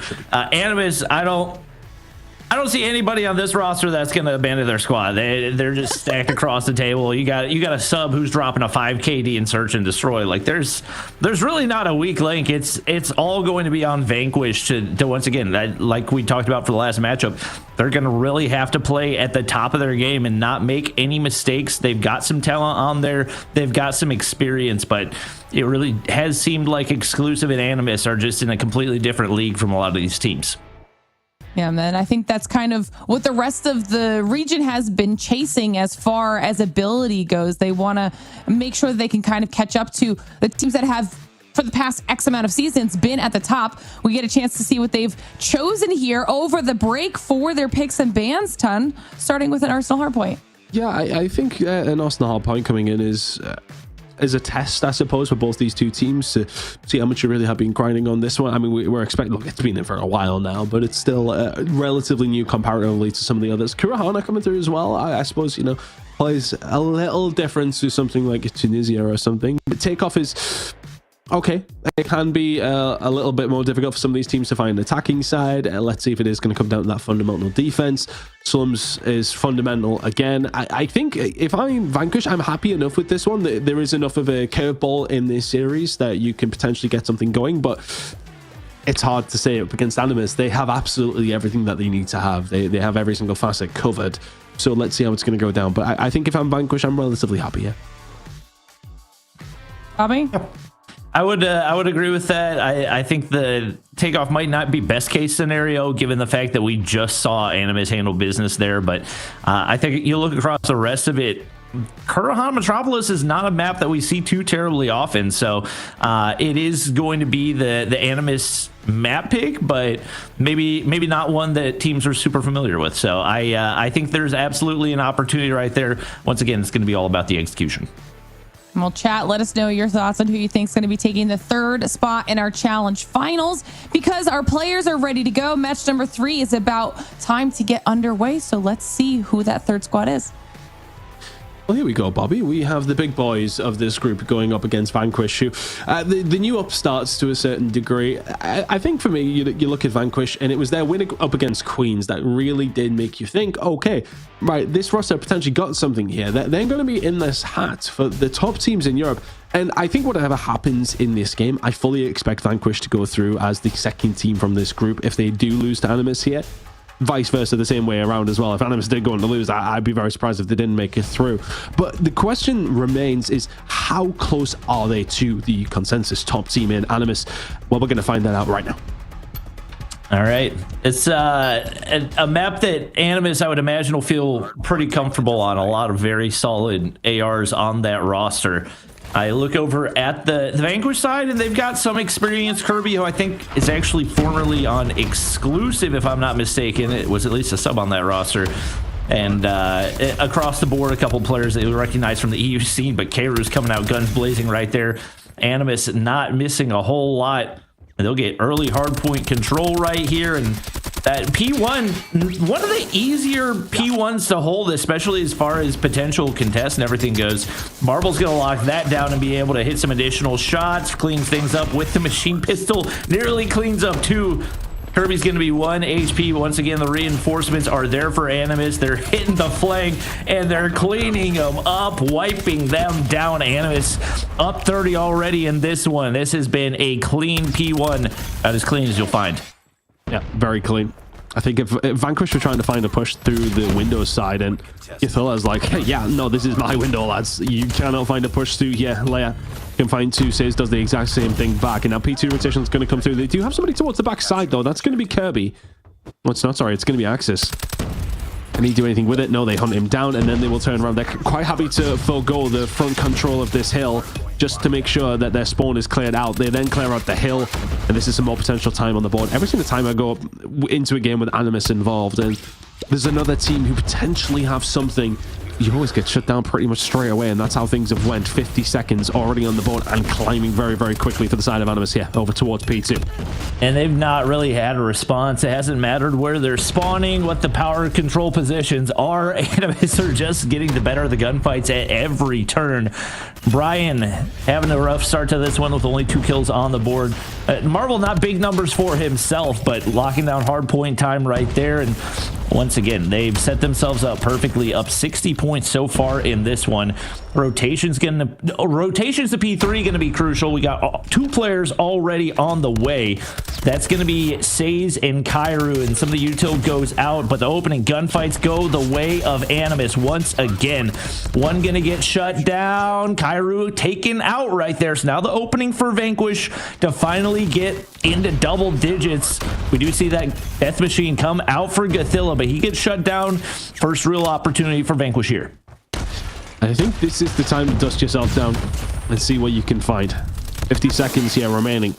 Over towards P3. If you can find this time, things are looking rosy and you'll be well and truly back into this game, but it's a big if now as the pinch is starting to develop. Leia can find something. The Sparrow not quite good enough to kill Marvel, but the claw is. No one can find that. We'll find another as well with the USS-9. A really nice job so far from Vanquish. 30 seconds remaining here. They're holding strong. Marvel's gonna pop the War Machine right here, seeing what he can do. They get clearance toward that stair side. One more player left in contest. That should be a Sparrow shot connecting, and indeed it is. And Says and Gothilla, teamwork to cut down the rest of those remaining players. Vanquish, easily their strongest hard point so far, but still not really able to cut away at that lead in a meaningful way, trading out hard point time as Marvel's already on rotation right here, but he is all alone. It is 4 Vanquish players storming the castle. They find the break on in, so once again, starting to chip away. Those operators come on out. That's going to be Exy with the equalizers. A little cheeky spot right here for anybody that wants to make their way up the ramp side. Kairu's going to spot him out, but the damage is done. 1 taken down, and should have the assist right there as Vanquish continue to stack up on this time and doing a really good job of going toe-to-toe with this Animus squad. And this is kind of what they needed. They got a good hold over towards the previous hill. They find a route over towards the next, get themselves set up, and that's 2 rotations, 1. And the potential for some more points on the board. They can't quite overtake Animus with any more time over towards this hill. A little contestant comes in, and Animus is going to have to back on down towards the next hill. You can see them fighting over the scrap time. And I wonder if that's just a pride thing. Like, don't you dare let them get a full 60 against us. Well, they pretty much just did. Say's now trying to get across to lock down the cuts, and they will start to find some good gunfights. One has been won over towards the backside by Kirby, though. It's going to divert some attention. They're going to try and concentrate on him. He will find another, eventually does get traded out. So that is going to be an under lock and key setup here for the side of Animus. 4 minutes to go, and with this setup, can they find some good time? Because Vanquish have answered back very, very quickly. Off the start of this one, it looked like it was going to be another cakewalk for Animus, but adjustments have been made for Vanquish and some very convincing breaks as they've been able to apply a lot of pressure on the hard point. Layer does end up taking himself off the Sparrow. The kills come through for Vanquish regardless, continuing to press forward, forcing out the operators from Animus. Only one kill going to go the way of Marvel before he's taken down off that War Machine. Gothilla, Death Machine, seeing what he can find. Only one kill so far, but still a whole lot more ammo remaining, and he's going to find the flick onto Lair. Gives him a little bit of clearance as they built back this lead. Still not quite to what it was heading into that P4 rotation, but still some big time kills coming through. And now back up to 40 points, make it 50 is Animus. I think that's one of those moments where Animus do get that little bit of breathing room. And they'll be happy for, because to be honest, as you mentioned, we've seen the first couple of hills and we're like, oh, this series might be over pretty quickly. But Vanquish showed a couple of different rotations, a couple of nice holds. And to be honest, even towards that final hill, you forced a lot of operators out from the side of Animus, who will still have some cooking here as we head over towards P1 with 50 seconds remaining. But it's not a bad rotation of hills from Vanquish whatsoever, but you're struggling over towards P1. You struggled here last time. And it seems to be a carbon copy of how things really did kick off towards the start of the game. That's going to be 3 kills coming through for Vanquish. Says shuts it down. And once again, just finding it hard to find those final kills. Now it's all the way back up to what, 70, 80 points, maybe even bigger than the lead was previously. Both of these teams taking turns stacking hard point time. The equalizers get shut down once again. Vanquish do a good job of dealing with some of this utility, but haven't really found any success on the breaks into the hard point. Now doubling up is Animus on what looked like it was going to be a tie game. This one has been blown wide open, and they've got streaks to work with as well. Marvel's going to drop the pred right here. That gives them information, and he's just going to continue to hover above before finally taking down Kirby. Squad's going to know exactly where to expect those engagements to come from. And they've got the setup on the lower side as well as the spawns. Oh, the timing there just not working out for the side of Vanquish. Marvel will be able to bring out the War Machine and eventually starts to find something, but a good investment here from the side of Vanquish, actually. Leia doing sensational work, and he's still going here with the Sparrow. Finds the breakthrough, 40 seconds to play for, and Vanquish, some brilliant investment, but is it going to be enough with the close spawns coming through for Animus? It's going to be about this next wave of kills. Vanquish need to find them. They need to find this time. They've invested heavily, and they would like some nice returns. Shark can find the gunfight. Not going to quite happen. Animus just about holding on with these close spawns. Says makes his way to the top side of the ladder, going to be able to find one, and last player's cleared out on the hop over. He's going to get one more for the cherry on top. It looks like Vanquish does have the setup off the rotation right here, but once again, 2 players already on the way for Animus. That's going to be Kairu spearheading the attack right here. Gone taking shots, but no kills to be found. Both Vanquish players left alive. So they've done what they need on this rotation. It's a question of whether or not they're able to hold down spawns. You got one operator charged on the side of Animus. That's Kairu. And Says with a streak as well. Vanquish doing a phenomenal job off the start of this one to keep things reinforced. And it looks like the operator's going to come out to give them a little bit of breathing room. Axis finds one off cam and then 2 right in front of our very eyes, but the spawns towards the back. Are you aware of this? If you Vanquish, you got to turn around pretty quickly. Ryan in the corner, he can find a good amount of value there, finds one, but the pinch was potentially set up, and now you're in a little bit of trouble. Kairu does really well. The gravity vortex gun just there to zone off. He'll start to come through though. Godzilla though here with the War Machine. I mean, it's just so difficult with the Death Machine in this scenario to try and find this cross. Just gonna rain bullets down. Axis has somehow found a way through and somehow dodging the bullets, if only momentarily. Godzilla needs a little bit of help. Oh, 3 kills from Godzilla. And only for those final 7 or 8 seconds, but Animus now within touching distance. Vanquish did put up a fight over that first rotation, and a big amount of their time came over here towards P4, but they were the first ones there last time. They are not the first ones there this time. Yeah, that was really the turning point. Basically a full 60 for them, but Kairu's going to be there to cut down those initial players. We got Marvel with a War Machine. He's just going to be able to completely spray down both of those sides. Not able to find the last kill onto Axie right there as Vanquish keeps it contested. The damage is done as reinforcements at least get a little bit closer. Says finds one. Not going to be able to make it 2, and Vanquish really playing this as well as we've seen them played any given hardpoint so far has been their money hill so far in this one. Shark's not going to be able to win the gunfight onto the point. And once again, it's either been time upward or contest time all the way through for Vanquish. Animus just not able to find any amount of clearance. And even though they only need 13 more seconds to get the win in this one, Vanquish do a good job, but the break comes through and they've got to find contest right here. Animus can potentially win it. Yeah, Vanquish need to find a way through. They can't win it now if you're Animus, but look at the rotation. If you Says, you keep them at bay, and now you just need to run across the other side of the map very, very quickly. They do have the numbers here, though. Gatilla staying up top. They're not on the point because they want to think that they've got it locked down. Animus, though, starting to find the kills. Brian can find one back. It spawns towards his backside for Vanquish. You are still staying alive here, Bobby. They're managing to just about hold on in this game. Says can find one. It's just uncontested. Shots from Says can find 3. Make it the 4. Doesn't quite find the 5th. But Vanquish are still here. Animus still needing 6. Says looked like he was going to be able to do everything necessary to close it out, but somehow Vanquish find a way through the gunny, and another equalizer is going to pop, but Axie hops out, gives up his life. Teammates are still reinforcing on the point. Vanquish refused to give this one away, and we got a War Machine ready to go for Kirby. We'll see what he can find, but Gatilla has been so big with the Death Machine in this one, but he's going to drop as well. Absolutely nothing. Animus have been about 6-7 points away for what feels like an eternity. Now their first one's in over towards P1, and Says might have just called game. Make it 4 in a row. Over towards P1 once more. Vanquish need to find something. Says may well have just solidified this game for the side of Animus. The kill feed looks like it's going one way and one way only. Player can find 2 with the Sparrow. Can he find any more? The contestant is here, though, and all of a sudden Vanquish on their way. Marvel's left all on his own. Vanquish need to find a break. They can't get it done, and Animus just about get the win. Incredible map number 1 between these two teams.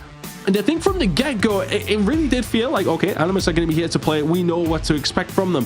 But Vanquish did not have quit in them whatsoever. Yeah, no question about it. And it was really all about the P4s for them. They got, full 60 on the first one, and they may not have gotten full 60 on the second one, but kept it at least in control or contested the entire time. Phenomenal operator investment to close that gap, and it was really only on the back of a couple just absurd feeds from Says that Animus were able to close that one out. I think it was a couple individual 4 feeds for him, and he finishes with 53 here in the Arsenal Hardpoint to give Animus the opening win. But this matchup very clearly not going to be nearly as easy as the last one for Animus. Absolutely not. It did feel like they were going to run away with it. When you see the first 2 hills, you're like, oh, here we go, another Animus series. But it just started to spin on its head, especially over towards P4. Vanquish had so much joy over towards that side of the map.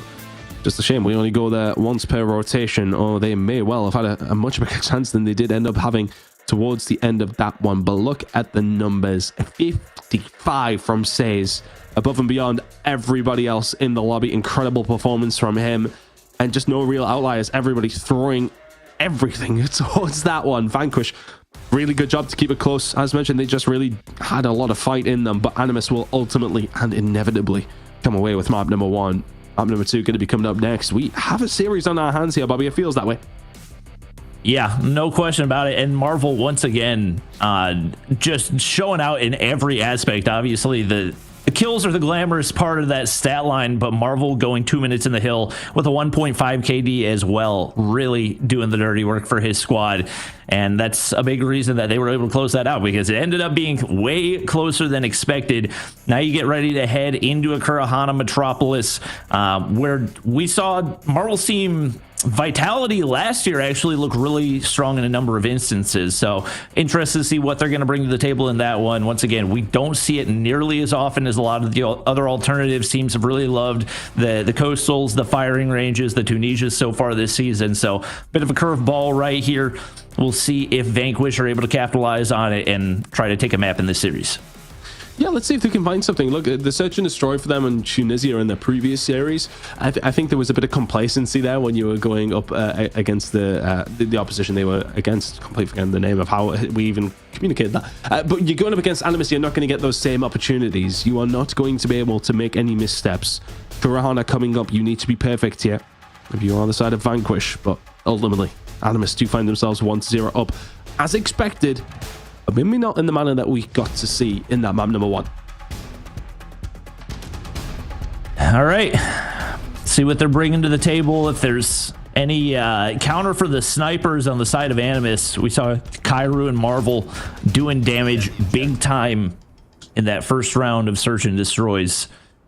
This time, Vanquish going to look for a response, and they're going to get aggressive over toward the A side right here. 5-man push, all utility over the top. Utility and response is going to do damage big time. Shark's going to be able to find 3, I believe, if I'm not mistaken, and that completely halts the push for Vanquish. Adjustments have been made, and there's one player on the flank. That's going to be Gothilla, and that should be all but the end of the round as he's there to clean things up. Axis was holding that down for a decent amount of time. As soon as he spins on his head, yeah, guess who comes around the corner? That's Gothilla. Great job from the side of Animus, as you would really come to expect from them. And now we head into another round. In Animus, with a nice start over towards the defensive side, but it's the manner of the round that they find that becomes a little bit worrisome, especially if you're on the side of Vanquish. Dealt with by Shark. Good shots coming through from Gothilla. They're just offering them no map pressure. Vanquish are playing a little scared right now in the Search and Destroy. Well, maybe rightfully so. You are playing against Animus, but you can't allow them this much pressure. Yep. Says is going to be able to get really far forward. One player tucked in the corner is gone, and he's going to be able to find one, so gives the team some breathing room, brings things into a 4v4.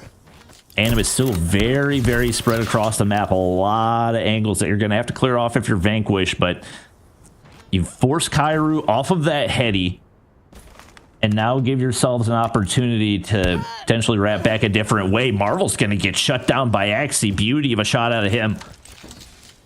And now in a 4v3, they're going to just flood through the mid-map right here. Gothilla's not able to find a pick, and they're going to be completely forced out of position as Brian picks up one. Well, here we go. Opportunity for Vanquish to be able to answer back. Shark is in an interesting position, though. Is anybody going to spin around for this one? Brian is a free kill. Is he going to find a second here as well? Just holds his trigger. The third is right in front of him. Shark can't break the round open. Finds 2, though, and does make it possible for Kairu. Sniper out here, Gon is going to be holding this angle. Just runs out at the wrong time. Kairu gets a bit of bad timing. Now his teammate's on his way over. I can't imagine Gon is going to challenge this one later. Just holding it down. Has to be a different angle from Kairu. Got one to the right, one to the left. Yeah, that's a tough one to find. Vanquish will get around back. Incredible work. And that's what they needed. Something just like that. Get them back into the round. Shark nearly shut it down. But in the end, you get the job done if you are Vanquish. Bomb goes down, you hold it down. 1 apiece after 2. All right. Going back toward the B side with the bomb in hand. Actually, bomb is kind of isolated toward mid. As some of the util goes over top, just trying to clear out some of these off angles. And Shark has no idea that Layer's there, but he finds the kill anyway. And he actually goes prone. Might not be an anticipated position, especially off of an engagement. So there's a chance he finds another. I mean, they're still back-to-back. Neither player wants to move. And I would guess that Shark's just going to stay here until he gets a point of contact. And it looks like Vanquish going to make the play. Do they spot him out? Oh, so cheeky out of Shark. Finds another right there. He has been cooking so far in this one. 7 kills to his name. Does get shut down by Brian right there. But Gothilla gets the information across mid and will be able to wrap back. 3 players remain on this Vanquish squad to deal with the 4 of Animus. And they have to commit to something at this point. It's been a minute, 10 seconds so far in this round, and they don't really have any inroads one way or another. Yeah, it feels like Vanquish are, again, playing a little scared. X is going to pop up here, and I think you're aware of that if you carry route. Information gain says we'll find minimum 1 here. Oh! Pump and third follows up. Says is once again spoiling the party for Vanquish. Every single time you think there might be something there, Says is on the other side of it. Animus 2-1. Defend the objective. 3 pumps, 3 kills. That was quick cleanup out of Animus, and once again just shows the game planning and the preparation right there, knowing that once you get your sniper cleared off the heady, your shotgun's going to get at least one kill off an initial engagement right there. And that time, Kairu's not going to miss, so that slows the push that much more. Gone. Thinking about throwing a shoulder right there, but with the way that Kairu's been hitting shots today, probably would have been a regrettable decision. And once again, just a full reset. Kirby trying to ego shell Marvel off that jump peak across mid, but still nothing being afforded. And once again, Animus very willing to play the waiting game as Marvel's now going to get pushed up on the left side. Hit marker for him, but once again, he gets the information. Now teammates able to wrap. Shark's going to be able to find 2, make it 3. And Vanquish just don't seem to really be able to see him. They finally get shots on, but Marvel's there to clean it up. Yeah, a little bit too easy in the end. Animus starting to just turn the screw on there. It's so hard though, isn't it, up against a team like Animus who have just so much in their arsenal. They have so many different strategies, so many different ways they can play the game when it comes down to search and destroy. A lot of nades over the top here though. Animus take none of it. Trophies must have been down. Kairu can find the first. He's just shooting through the smoke and finding bullets, hitting bodies. Kirby and Brian dealt with, and now all of a sudden you're stuck in between a rock and a hard place. Welcome to the corner you don't want to be in. Animus chasing them down. Gothilla. Did you see that last player on the left-hand side? He will do now. Wow, Animus are running through Vanquish all of a sudden. It was a close start to the game. This is not close now. Shark's got 11 kills, and it feels like for the majority of them, nobody has been shooting back at him. He's just playing the most cheeky off angles and hitting these flanks that Vanquish had not had any reads for, and making life really easy for Animus right here. Kairu's gonna find another. Take off the entry. Shotgun for Says. Not gonna connect this time, and Gathilla's forced to dip. Opt to play his life right here, but backing up, and I think Vanquish may expect that he's made a wrap. Gone right around the corner, is going to be able to win the gunfight regardless. Now maybe an opportunity to get that bomb down, but Shark's able to catch one out of position, and Marvel finds the other. Just like that, Animus extend the lead even further, and we flip sides. Oh, it's not pleasant viewing here for Vanquish. You really do offer up quite a decent amount of hope and opportunity in map number 1, but since then, I mean, map number 2, okay, the first 2 rounds relatively close. I mean, the second one was, and then Animus let it bleed. Since then, though, this has been an absolute clinic. Great shot from Gon to find the first. Shark will be able to answer back. 3 versus 2 in the favor of Animus, looking to try and close this one quick. I mean, that shotgun range is just absolutely absurd. Absurd. Ridiculous. They find clearance onto the bomb site. Bomb goes down on B. Kirby should have an opportunity and finds a trade onto Marvel, but he's left all alone. It's going to have to be a 1v3 if he's going to convert on this one, but probably the best opportunity that they've had since that opening round. He's got Shark, who's got 13 kills on the board left to be dealt with. Hoping for some timing to go his way, but he's going to have to be first to engage right here, and that audio cue should be all that they need. Shark's there, and the damage is done by Kairu to clean it up the rest of the way. Animus now 1 round away from heading into map 3 with a 2-0 lead. Shark 13-5. Kairu has only died 1 time the entire game. Incredible from Kairu. Shark is leading the way as far as the kills go, but just to remain ever present in these rounds, Vanquish have yet to deal with him. Says, we're going to push forward and try and find something himself. Vanquish on the way over towards A though. The jig is up somewhat. Access to the middle of the map. Is he going to get picked from the other side? No, he is not. He's going to get chased down by Says. Shark will find another kill onto Gon. We've only played 7 rounds into our 8th, and Shark has 14 kills. He's going to be dealt with now. It's left in a 1 versus 3. The nade will head over towards this A side. Tickles Gothilla, but Leia now in a 1 versus 3 to keep the search and destroy alive. It's a difficult spot to be in.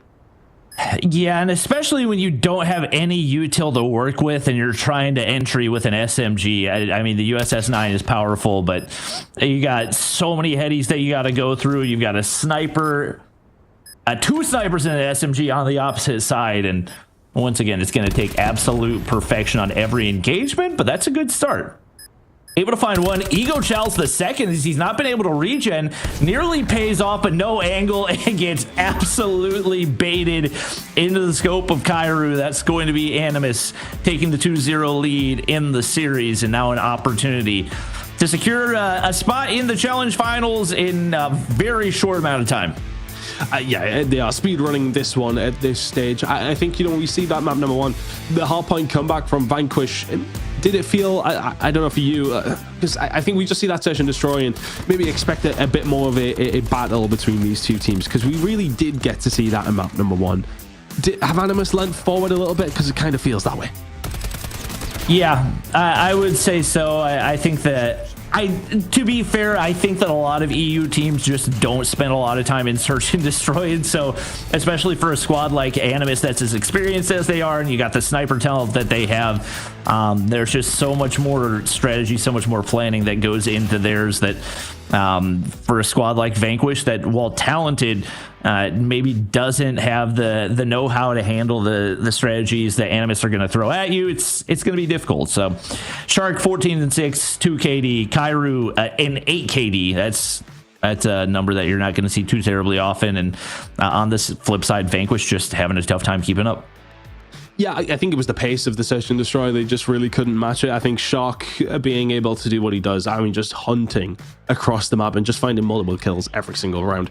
It is a tough position to go up against. What we played the 8 rounds, he found 14 kills. You do the math, it's nearly 2 a round. Takeoff now going to be coming up, and we see Animus look solid in this to kick off the day, but I think the opposition here, obviously a lot more capable, you want to say, to do something potentially, but I almost feel as if that map number one is going to be a flash in the pan now for Vanquish. Is the defeatist mindset there for them? Or are they heading into this takeoff thinking to themselves, right, okay, defensively heavy, let's make sure that we lock our defenses down, see what we can do from there. If we can force round 5 to go in our favor, absolutely brilliant. Let's see if you can do it. But that's easier said than done when it comes to doing anything up against Animus if you want to try and find a map win. But if there's any map you could potentially do it on, it could be takeoff.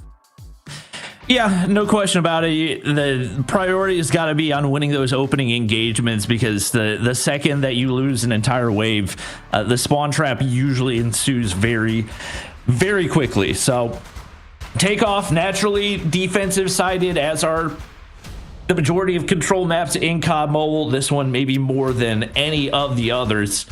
We'll see who's got the onus to get things started on the tougher side. And even if you are on the offense, keeping in mind, if it goes to around 5, the defense will go to the side that gets more objective capture. So even if you're losing that life battle, finding a way to get onto the objective to get some early time. It looks like Vanquish going to be on the offense to start. Let's see if they can find that opening break you talk about.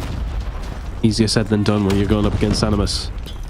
I mean, the gunfights have been there, though, haven't they? You know, they've found moments here and there. They just need to make sure they find these moments early on, or if you get put into that spawn trap, you're in a lot of trouble. Marvel can find one up against Kirby. Just try and stem this tide. That's 3 very, very quick kills going to go through, but Vanquish still have some bodies outside of the point. They did, and now they're forced back into the spawn. This is where it becomes very, very difficult. Cathilla and Cole starting to stack up onto the point, starting to put Vanquish back where they belong, and that is in their spawn right now. Kairu can find one. Leia may well have found a route out over towards this left-hand side. Stacey and Kairu have been backed down. The Vanquish not quite pushed back as far as they would have maybe liked them to be if you're Animus. With the SKS getting taken off the ban list, Marvel going to work early on in this one. 4 kills to his name. Say he's going to be able to find another to pick up a USS taken down, but the damage has been done. And for Vanquish right now, the biggest enemy is time. 0 seconds on the objective so far. They've yet to stop the clock, and only 19 seconds before the end of this one. You got to get out of spawn, but once you get out, you got to find a way onto the objective. Surprised we haven't seen more smokes to try to break through. They do get a smoke on the objective, but there's nobody there to capitalize it, and now Shark's going to be able to sneak all the way through to spawn. Couple more kills do end up coming out, but the majority of them go the way of Animus, and absolutely 0 presence on the objective for Vanquish. They are heavily banking on the defense looking strong here. Yeah, that is what we call absolutely slammed. Animus doing what they needed to do, just meticulously pick their way through the start of that round, and all of a sudden it's just a bad news bear. If you're on the side of Vanquish, what do you do from that scenario? Now, can they manage to find an attacking round? Because then that would really be the final nail in the coffin. Vanquish going to try and do the same thing here, though. Trying to find those kills in the middle of the map. They have been able to do so. Kirby will find another. Now they can start putting the pressure on themselves. Problem is that they don't have everybody. Gothilla has found a way out, and that's going to ease some pressure. Not a bad start to the round from Vanquish, though. They're up in lives ever so slightly, and Animus with very little map control. Marvel's going to get shut down right there, as Vanquish have done a good job of keeping them on off the objective and also keeping the lives even. Xy's got one player to deal with in the top side. Gives a little breathing room once again, but you really want to make sure you don't let Animus get any takes of progress over on this objective, and we're starting to get those operators charged. 4 ready to go for Animus. Kirby, War Machine shut down instantly. Not a great sign, especially with Gothilla getting forward towards spawn with Death Machine in hand. Anybody that tries to push out that main side is going to be cut to shreds, but bad COD timing for him. Layer's going to be able to get through right there and will be able to take him down. We do see that first tick of progress through on the A side, and Say's making his way up to top red. Able to do some damage, but the main damage that's been done is those 2 ticks of progress already found for Animus. Yeah, so whatever happens to Animus in this round, they will have an advantage heading into rounds 3 and, well, potentially 4 if we do get to see them. Now those ticks. How are Gothilla doing? Well, though, 10 versus 7, but the time is not necessarily on Animus' side. If you Vanquish could have sit deep. Seen them already pushing over towards his B side. That's a big win from Kirby, but A has been captured. That time is now added. 8 versus 7, 8 versus 6, 7 versus 6. Kills coming in here over towards the middle of the map. Axis looking for these players coming in off the respawn, but only 5 remain for the side of Vanquish, 6 for the side of Animus, and all of a sudden the game slows right down. And at this point, the objective has to become secondary for Vanquish. You cannot afford to lose a defensive round. Say's going to get pushed forward right here. Shots do not connect, but somehow he doesn't get traded. And he's still alive as Vanquish lose 2 more players. So now it's a 2v5. Layer's got an operator. It'd be a risky investment, but you desperately need this. And he's going to get taken down. So now all down to Kirby. Got a few kills to his name, but 3 players left to deal with, and he's not going to be able to make it happen. So now Vanquish backs up against the wall. You've got no... I take it back. You got 3 operators, so you've got some ability to deal with the firepower on the side of Animus. But the offense did not look convincing whatsoever. Those operators have got to find huge value here. They have to find something. Because on the other side of things, Animus have got plenty in their arsenal as well. Close out over towards the top side. Shark, oh no, this is a disaster. You can't let this happen. You can't all fall this early, because now you're going to be put into the spawn trap. Gondo can find a way through. Maybe a small door has been opened for the side of Vanquish to get out their spawn, because you don't want to be here when Shark's here with the equalizers. There's one, and he may well be lining a few more up, because this is a massacre right now. Kirby's done so well to find that gunfight. But Vanquish already down 11 lives, and the round's barely even started. Actually going to be able to... Oh, not pretty there. Looked like he had an opportunity for the double kill, but he's going to get taken out. And Vanquish continue to see that life lead dwindle, or not life lead, but the deficit rather grow. Now down 9 lives and still yet to get anywhere close to the objective. Kirby, he's got a War Machine in his pocket. He's got 14 kills, most on the squad, but has not earned them much so far in this one. And now the Death Machine cut through into spawn. Nowhere to go. Fish in a barrel. He is going to get shut down, but it forces the Death, or rather the Sparrow, out from Lair. And it's already taken off the table as it's 5v18. It would take maybe even more than a miracle for Vanquish to find a way back into this one. Animus have been talked up as the big dogs in Europe, and that dog is barking right now. 3-0 to Animus in this series up against Vanquish, who, you know, we did give some hope in this one. We thought they would be able to offer something up. We got that in the Hardpoint, not so much in the next 2 maps. That is utter domination from the side of Animus across the board. They will, of course, go over towards our challenge finals, and I can't wait to see how they do. They are the team to beat Bobby, and we really got to see that there in that series. Yeah, no question. Looking back at the search and the control, it's a little bit hard to believe that the Hardpoint was as close as it was, and once again, credit to Vanquish for playing it as well as they did, but it absolutely felt like Animus were locked in on a different level there in the control. And once again, for this to be one of the newer maps in the control map pool and for them to look as comfortable as they were is definitely a credit to them and going to be an asset heading into the later portions of the challenge season, securing a spot in the challenge finals. Kairu, I don't think we're going to call him a sub anymore. He's going 21-9 in the control. He's putting in work. Marvel 17-9. Gathilla double positive as well. Consistency across the board, and they're the top dogs in this group for a reason. Incredible work from Animus throughout that entire series. And they are going to be very, very difficult to beat, as we kind of expected heading into this season. But that was utter domination up against Vanquish. Shoot, well, we'll be feeling a little bit wounded after that one, Lauren.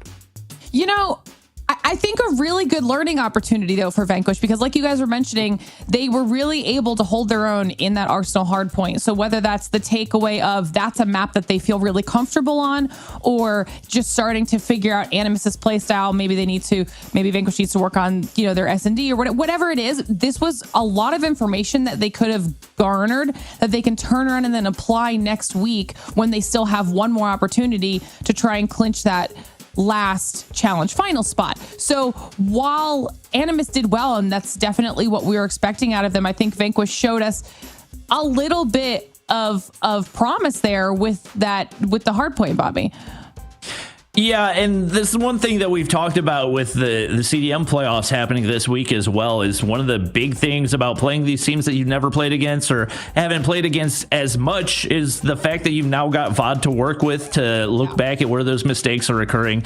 And especially when it comes to the control and the search and destroy, look at what the problem areas are. If you're going to have a mode to be really solid on, Hardpoint's not a bad option because S&D allows you to slow things down a lot more, look at the exact positions that enemies are holding, what strategies they're using to break through the front line, and find some way to make changes. And once again, PBM, RHH, definitely solid rosters, but I'm fully anticipating that Vanquish are going to find a way to pull things through and secure a spot in the challenge finals. But hopefully we'll see the teams in the lower bracket make those similar changes and put up a good fight.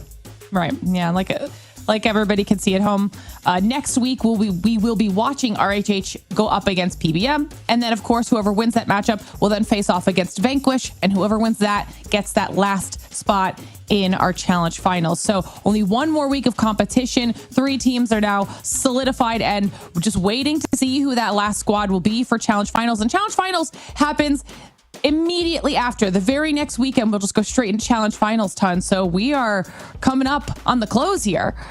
I know. I can't believe how quickly the season goes over. I mean, it feels like in the previous years, about a year ago, I felt like I was in Poland for 3 months. Whereas now, we're just all of a sudden, you know, we managed to get through these games with the way that the formats kind of went. We get through very, very quickly. We find our challenge finals players and teams very, very fast. And I don't think it was any surprise to see Animus there. I think for me, looking at it, Vanquish should be feeling confident, I want to say, when they do get to go up and have their opportunity again next week. I'd be very surprised if it isn't them to go through, but we will find out. Yeah, absolutely. I mean, as always, for everybody at home as well, if you guys happens to show up a little bit late today, or you aren't able to make it next week and you just want to keep up to date with everything we've got going on here for the season, or even throughout the rest of the year, because even when this comes to a close, we still have a lot more competition for Call of Duty Mobile here in the SPS. Follow us on social media. X, Insta, and Facebook will be your resources for that. Or you can, of course, join our Discord at discord.gg/Snapdragon Pro Series, where you can hang out with our community of Call of Duty Mobile fans and stay up to date with everything in there as well. But we've made it through week 3, day 3 of the challenge season now in EU, and Animus has claimed that 3rd spot in our challenge final. So huge congratulations to them. And like we've said, it's now down to the last week for the last spot in our challenge finals. 3 teams left alive here to fight for that. and see who can claim it all. I mean, it's going to be a really exciting final week. And then, of course, Challenge Finals, even more exciting to that. Huge thank you to our casters today for carrying us through all of that amazing action. You guys absolutely crushed it. And a huge thank you to our sponsors, Snapdragon Elite Gaming and DHL, for helping make this whole thing possible. And of course, chat, thank you to all of you at home for hanging out with us throughout this season so far and watching all of this action go down. We've got one more week left in our Challenge Finals. We'll see you then.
The Snapdragon Pro Series is brought to you by Snapdragon Elite Gaming and DHL.